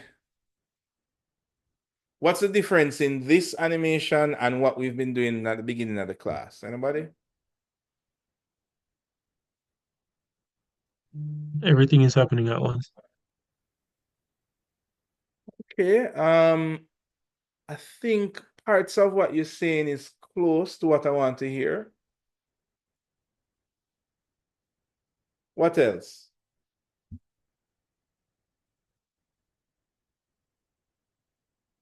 Whoops. Where is it? This one? You're getting warmer. Everything is happening at once. What else? Sir, it's one scene. There are no cuts. True, there are no cuts. True, true, true. That is probably one of the biggest thing. And the thing is that normally when we do ArcViz or any kind of walkthrough or any kind of virtual tour, this is kind of what tends to happen.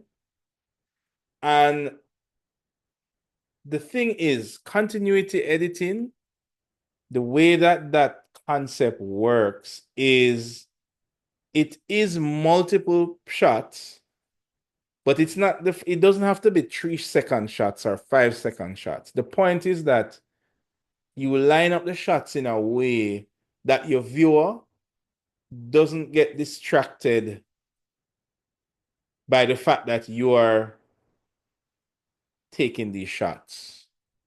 I know that might sound a little confusing. So, for example, this video is very distracting from a technical point of view, if you are like, maybe it's not about cinematography, it's just showing that the car is close to the building or whatever. If you're trying to evoke some kind of emotion or some kind of interest or some kind of anything that is linked to cinematography, this is not what you do. Because the whole secret of continuity editing is that you look on the length of your shots and arrange it in a way to best give you the best experience. So for example, for this little example that I created here, these are all the shots that I used. And yes, some of them have names that you can identify, like pull out and rise up and blah, blah, blah. But these are all different shots. They're supposed to be playing. I wonder why they're not playing. Why are you not playing? You're supposed to be playing automatically. Oh, I see why. Okay.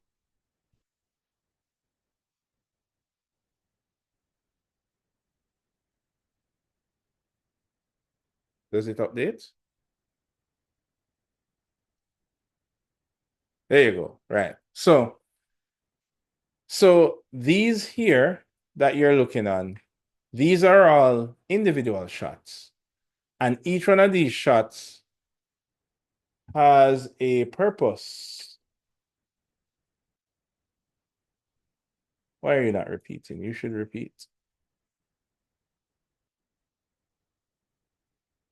Loop until stopped. Yeah. Oops. Right. So each one of these shots have a purpose. And yes, some of them, for example, this might be a parallax shot. That's right there. But that's it. That's the shot. This one might be a pull-out shot. That's right here. And that's the shot. And so forth and so forth. This is a rise up. So all of these are individual shots. Now, here's a very important thing, guys. Just because I broke it up into shots does not mean that it is continuity editing. Continuity editing is all of these and much more, by the way. If you go to film school, you'll get a whole list of maybe 20 items. But these are the ones that's important for what we do in architecture. So the fact that I considered shot length, that's only one thing to consider. Meaning that instead of saying, oh, I'm just going to do one long shot of everything in one go, I've not considered any form of continuity editing. Because if I did, then the first rule of the book is, okay, consider your shot length. Like when you start to consider that, then you're going to start to say, oh, a shot of the front, a shot of the side, a shot, like, how long do I need to capture this so that you can appreciate this shot? And so forth. So that is the first rule of continuity editing. You're considering shot length. And shot length doesn't mean that the shot has to be 5 seconds. It can be even half an hour. Like it just means that you considered it. And whatever you chose to represent as a shot length, it supports whatever medium, whatever video, whatever you're producing. All right. So do you guys understand this first point? Any questions?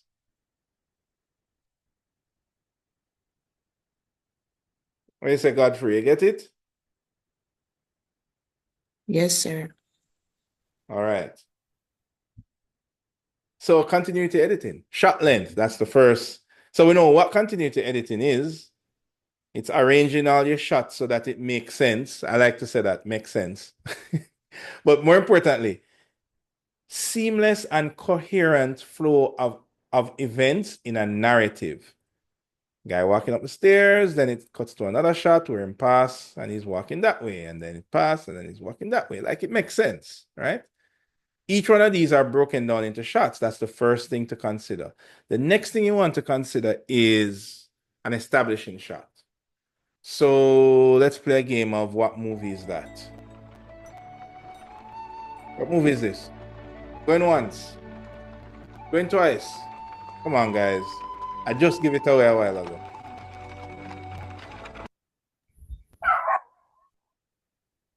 The Hobbit? You're almost right.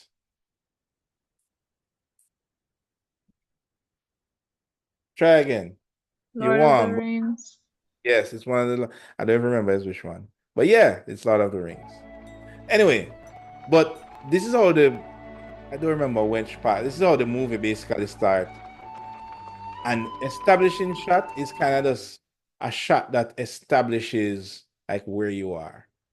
Countryside.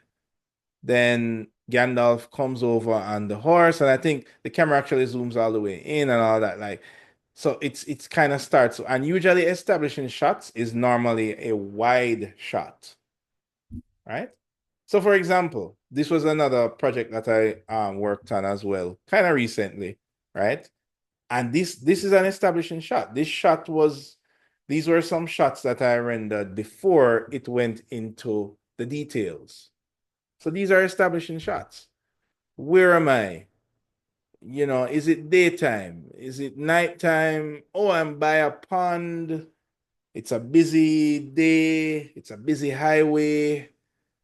It's a shopping center. It's like, it is just about establishing what is the environment like, right?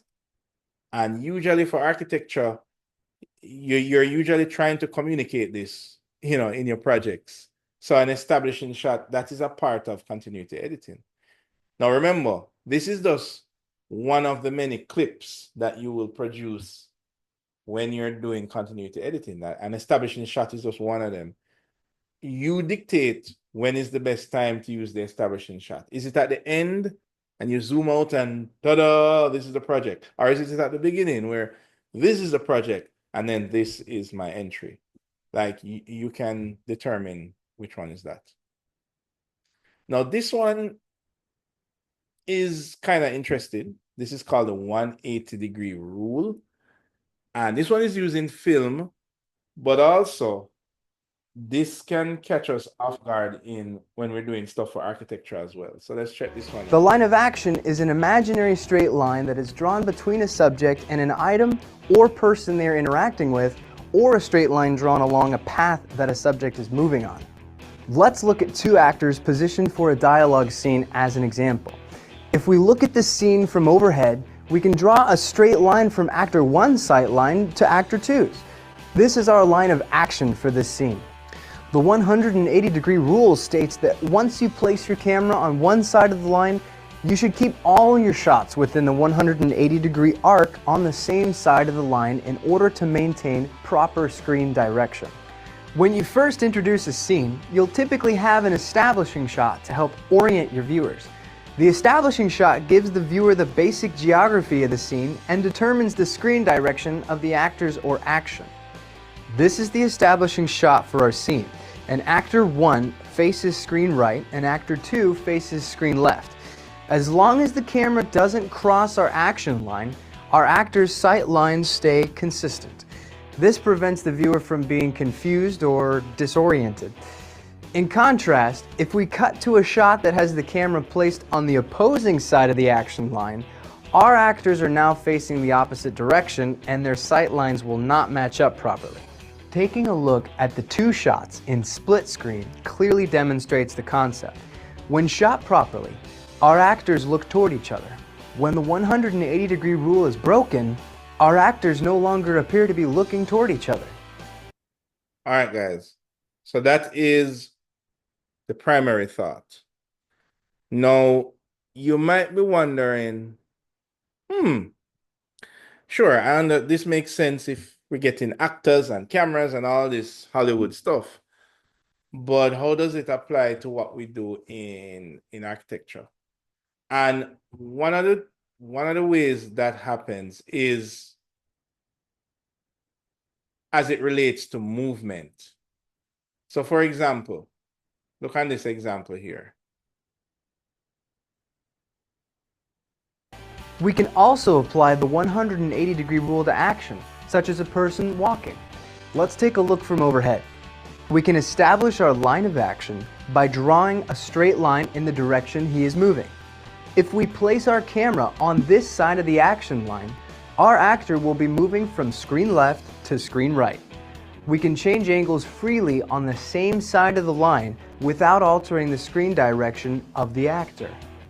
If we were to move our camera across the line and cut to that shot, it will appear to the viewer as if the actor is traveling the opposite direction. This holds true for cars as well, and it's extremely important in sports as you don't want to have a player running toward the goal line, then cut to a shot that makes them appear to be running the opposite way. Of course, the line of action is an...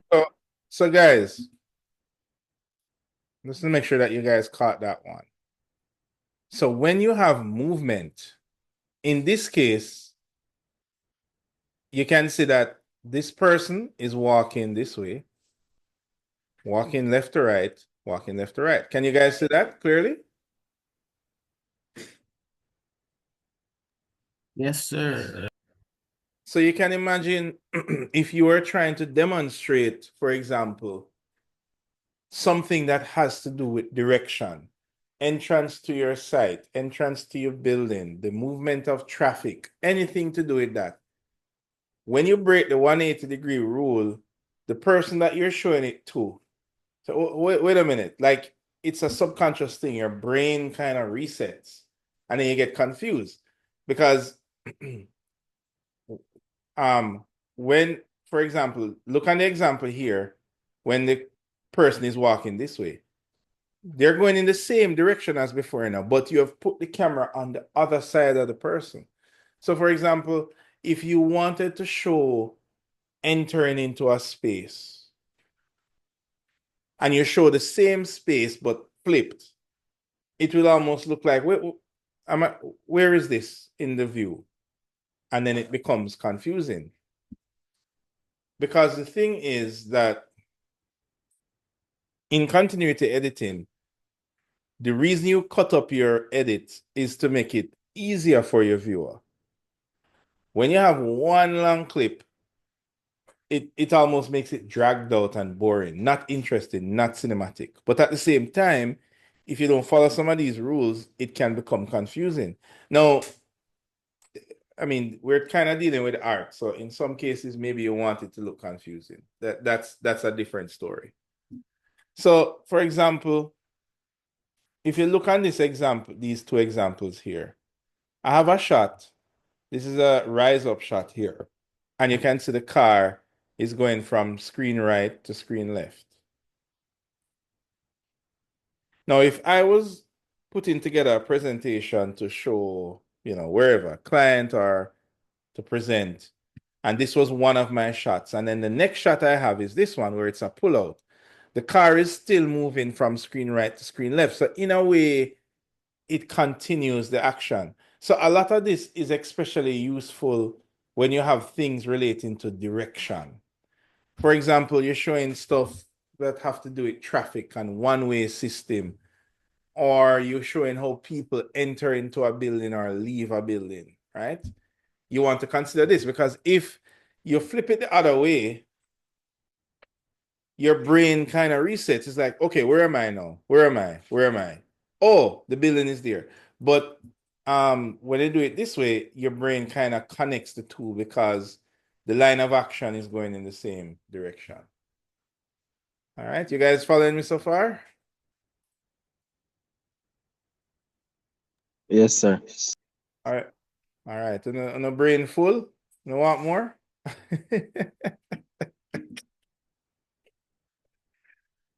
All right. I mean, essentially, guys, we want to cover this. Like, this is a skill that makes your whatever you're presenting does have a certain kind of appeal, which is cinematography. Right? All this stuff is wrapped up in cinematography. It's not just about the graphics and all that stuff. This other one is super important for architecture, and this one is called match and action. Now, this is another one by Neoscape, not one that I did.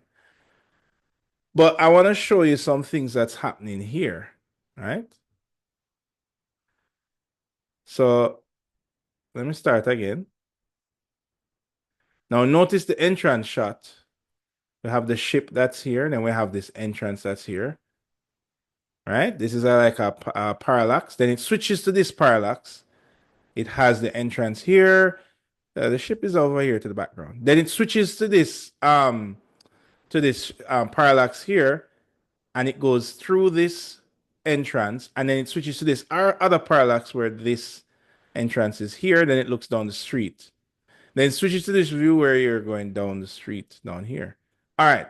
What do you guys notice is happening in these couple shots? Anybody?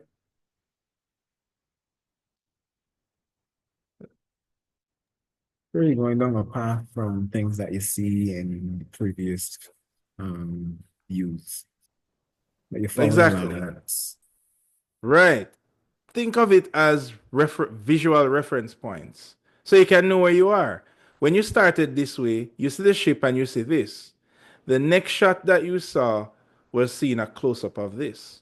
So your brain automatically connects the two, right? Let's continue. Then it switches to something new. Now, this is new information for your brain. But then there's this entrance that's here. You don't really notice the entrance. There's even a tree blocking it. But then it's an entrance. Can you tell me why you noticed the entrance? Anybody? The car turned into it. Exactly. And what does that come under? I'll give you a clue. Rules Movement. of construction. Yes, movement. Yeah, and one more. Focus. And leading line. Not focus yet. Focus is another one. It's going a bit more advanced, but I'll show you an example of focus. But right, so movement, leading line. So I don't know if you recognize, all of that stuff is wrapped up in this that we're watching. So normally when you see some kind of awesome animation, you say, yo, this look good. Why it look good? The graphics. No. It's not the graphics. I mean, the graphics certainly help. But this is the science that is happening behind all that jazz, right? So yes, leading line, blah, blah, blah. It's going in the entrance. But then the next shot, you can see the same entrance, and then the camera takes you down the path. And then the next shot, you're going down the path. Now, the shot after that cuts to something totally different again, or kinda, but it cuts to something totally different, right? But then what does the shot after that cut to now? It's like, it's like, oh, it's a view from the top of these things. And then the other shot is like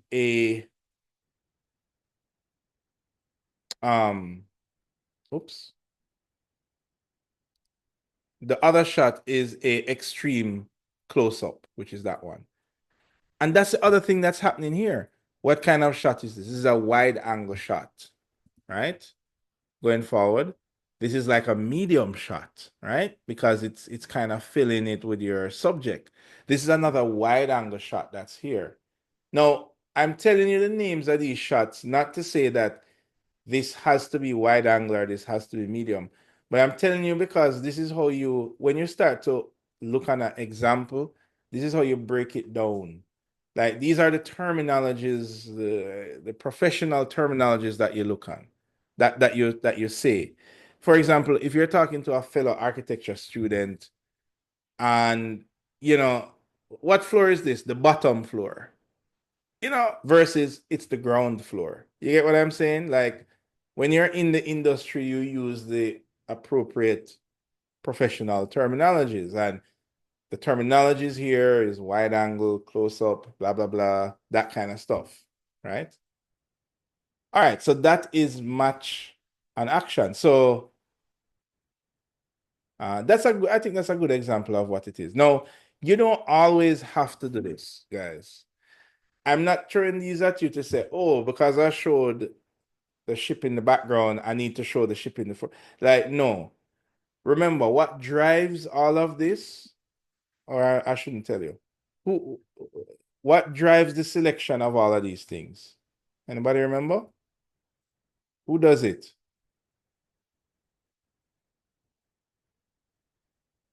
Who does it? What does it? What drives the selection of all of these things?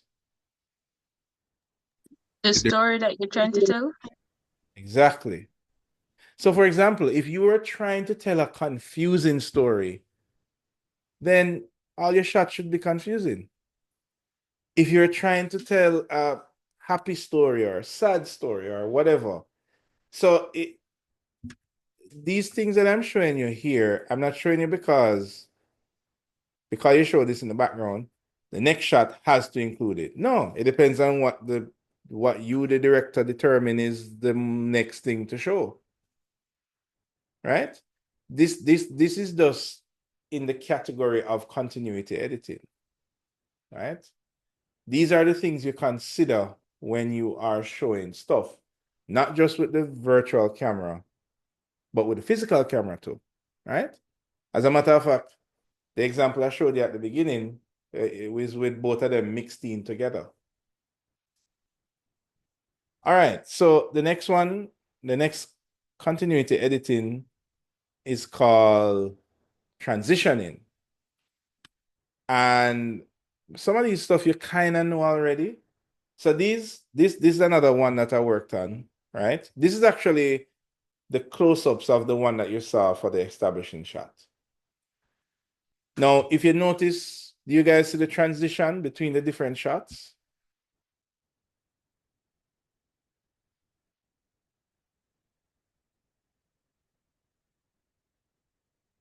I see them. So all of these transitions are,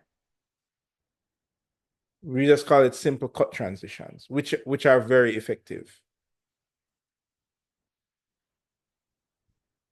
Right? They're just cutting from one shot to the next shot. Now, each of these shots have other continuity elements in them. For example, rule of thirds, like the building is on the right third, right? This one is actually one that is focused because the focus is actually changing from this down to here, right? Right? This is a parallax shot, right? So all of these things that we talked about earlier is in this. But then on the wider scale, on the director scale, what are the transition between the shots? I'm just using simple cut transitions. So how you transition is also a consideration of continuity editing. Is it a fade in, fade out? It is an instant cut. So let me give you another example. This one is a bit more complex. So this is another one we worked on a couple years ago. And look on these transitions.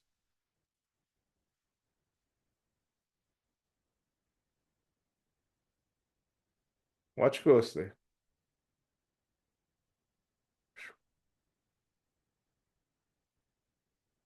What do you guys think of those transitions?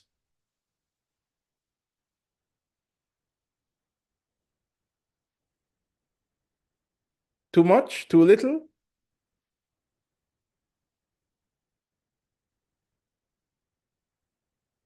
Here's my favorite one. Go into the microwave. So what do you guys think of this transition? Are these transitions? Sir, the impressive, sir. Seriously, go through the microwave. Well, these type of transitions are more complex and artistic, and that is not necessarily a good thing.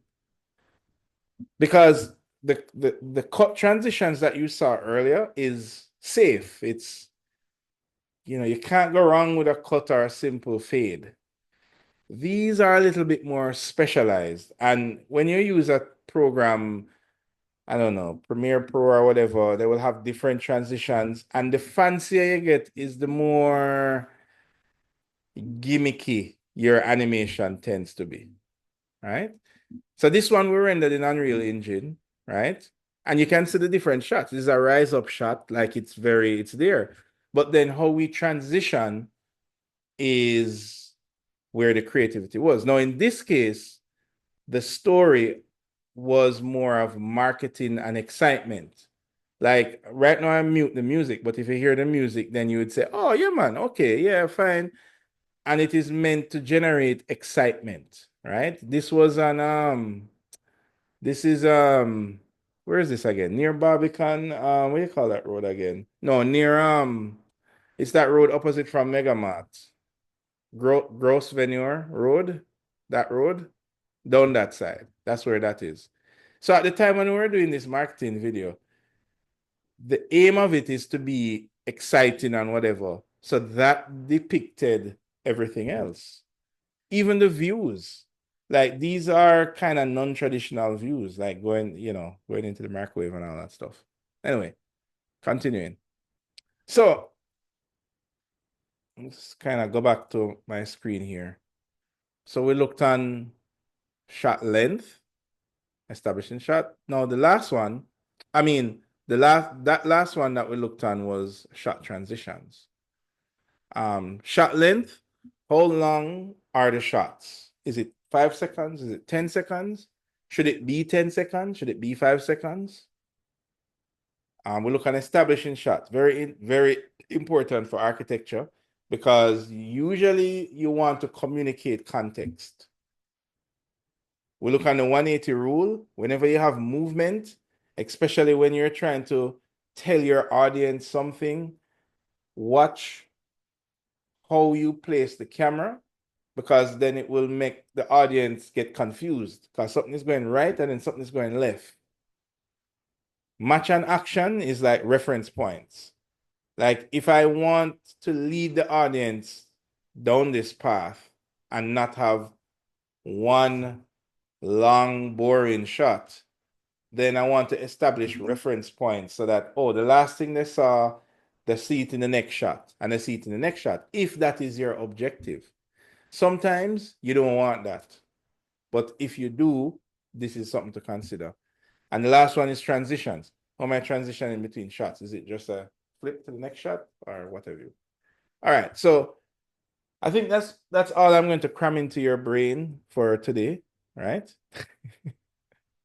No more cramming. And I think we're kind of making good time. So remember, we are right in the middle of there we go. Yeah, right. Oops. We're right in the middle of assignment 4. And during the length of this assignment, I'm hoping that we learn some of these things. And this is why I tell you that I want you guys to not fall behind, because or else I'm just going to be cramming so much data in your brains. Like, you need to actually test this stuff. The images look nice. Everything looks pretty. It looks easy when I present it, but when you're doing it, it's a whole different ball game. So where we are right now is you guys should put the building on your site, and you should be setting up some of these camera shots. For right now, they're like 10 seconds, 20 seconds, however long you want to make them. but you're going to be generating, you're going, I want you guys to actually start doing this because that is what is on the assessment sheet, which is here, right? At the end of the day, you need to generate all these shots, right? Now you are going to give them to me in a video, but the way that you deliver that video, it's going to be considering all the things we spoke about today, and more to come. So don't worry about the final video yet. What I want you guys to do is to set these things up. And as I said, for tomorrow's class, it may be that I might reach somewhere within the first hour. I want you guys to use the time to set these up, import the building in whatever program you're using, try and set up some of these shots, get a feel of it, because we're going to be building on top of this going forward. All right, guys, that's enough blabbering from me. Okay. All right. Sir, you told us where we have to put the screenshot of the AI stuff. Oh, the AI stuff? It's going to be on the mirror board. I am going to add it there in short order. I would say in the next 15 minutes, thereabout. Okay. I'm just going to add a link there. Just look out for that link on the mirror board. I'm gonna, yeah, let me move these up. I'm gonna stick it like somewhere right here. And it will say, class activity.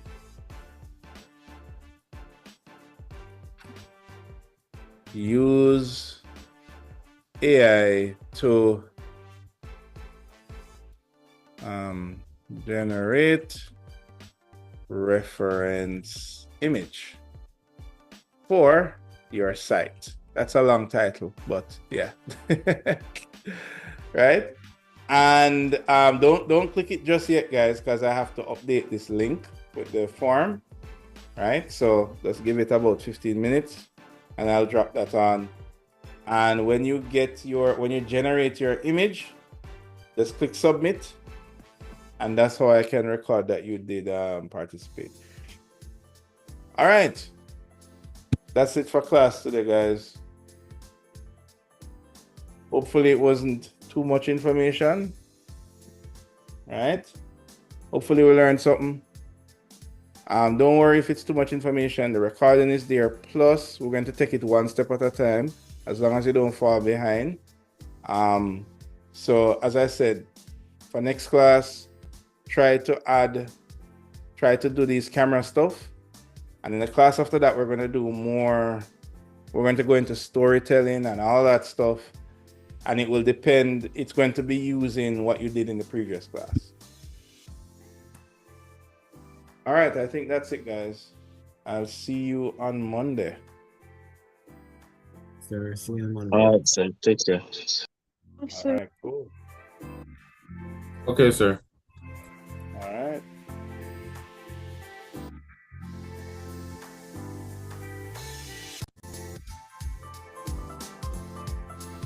Yes, sir.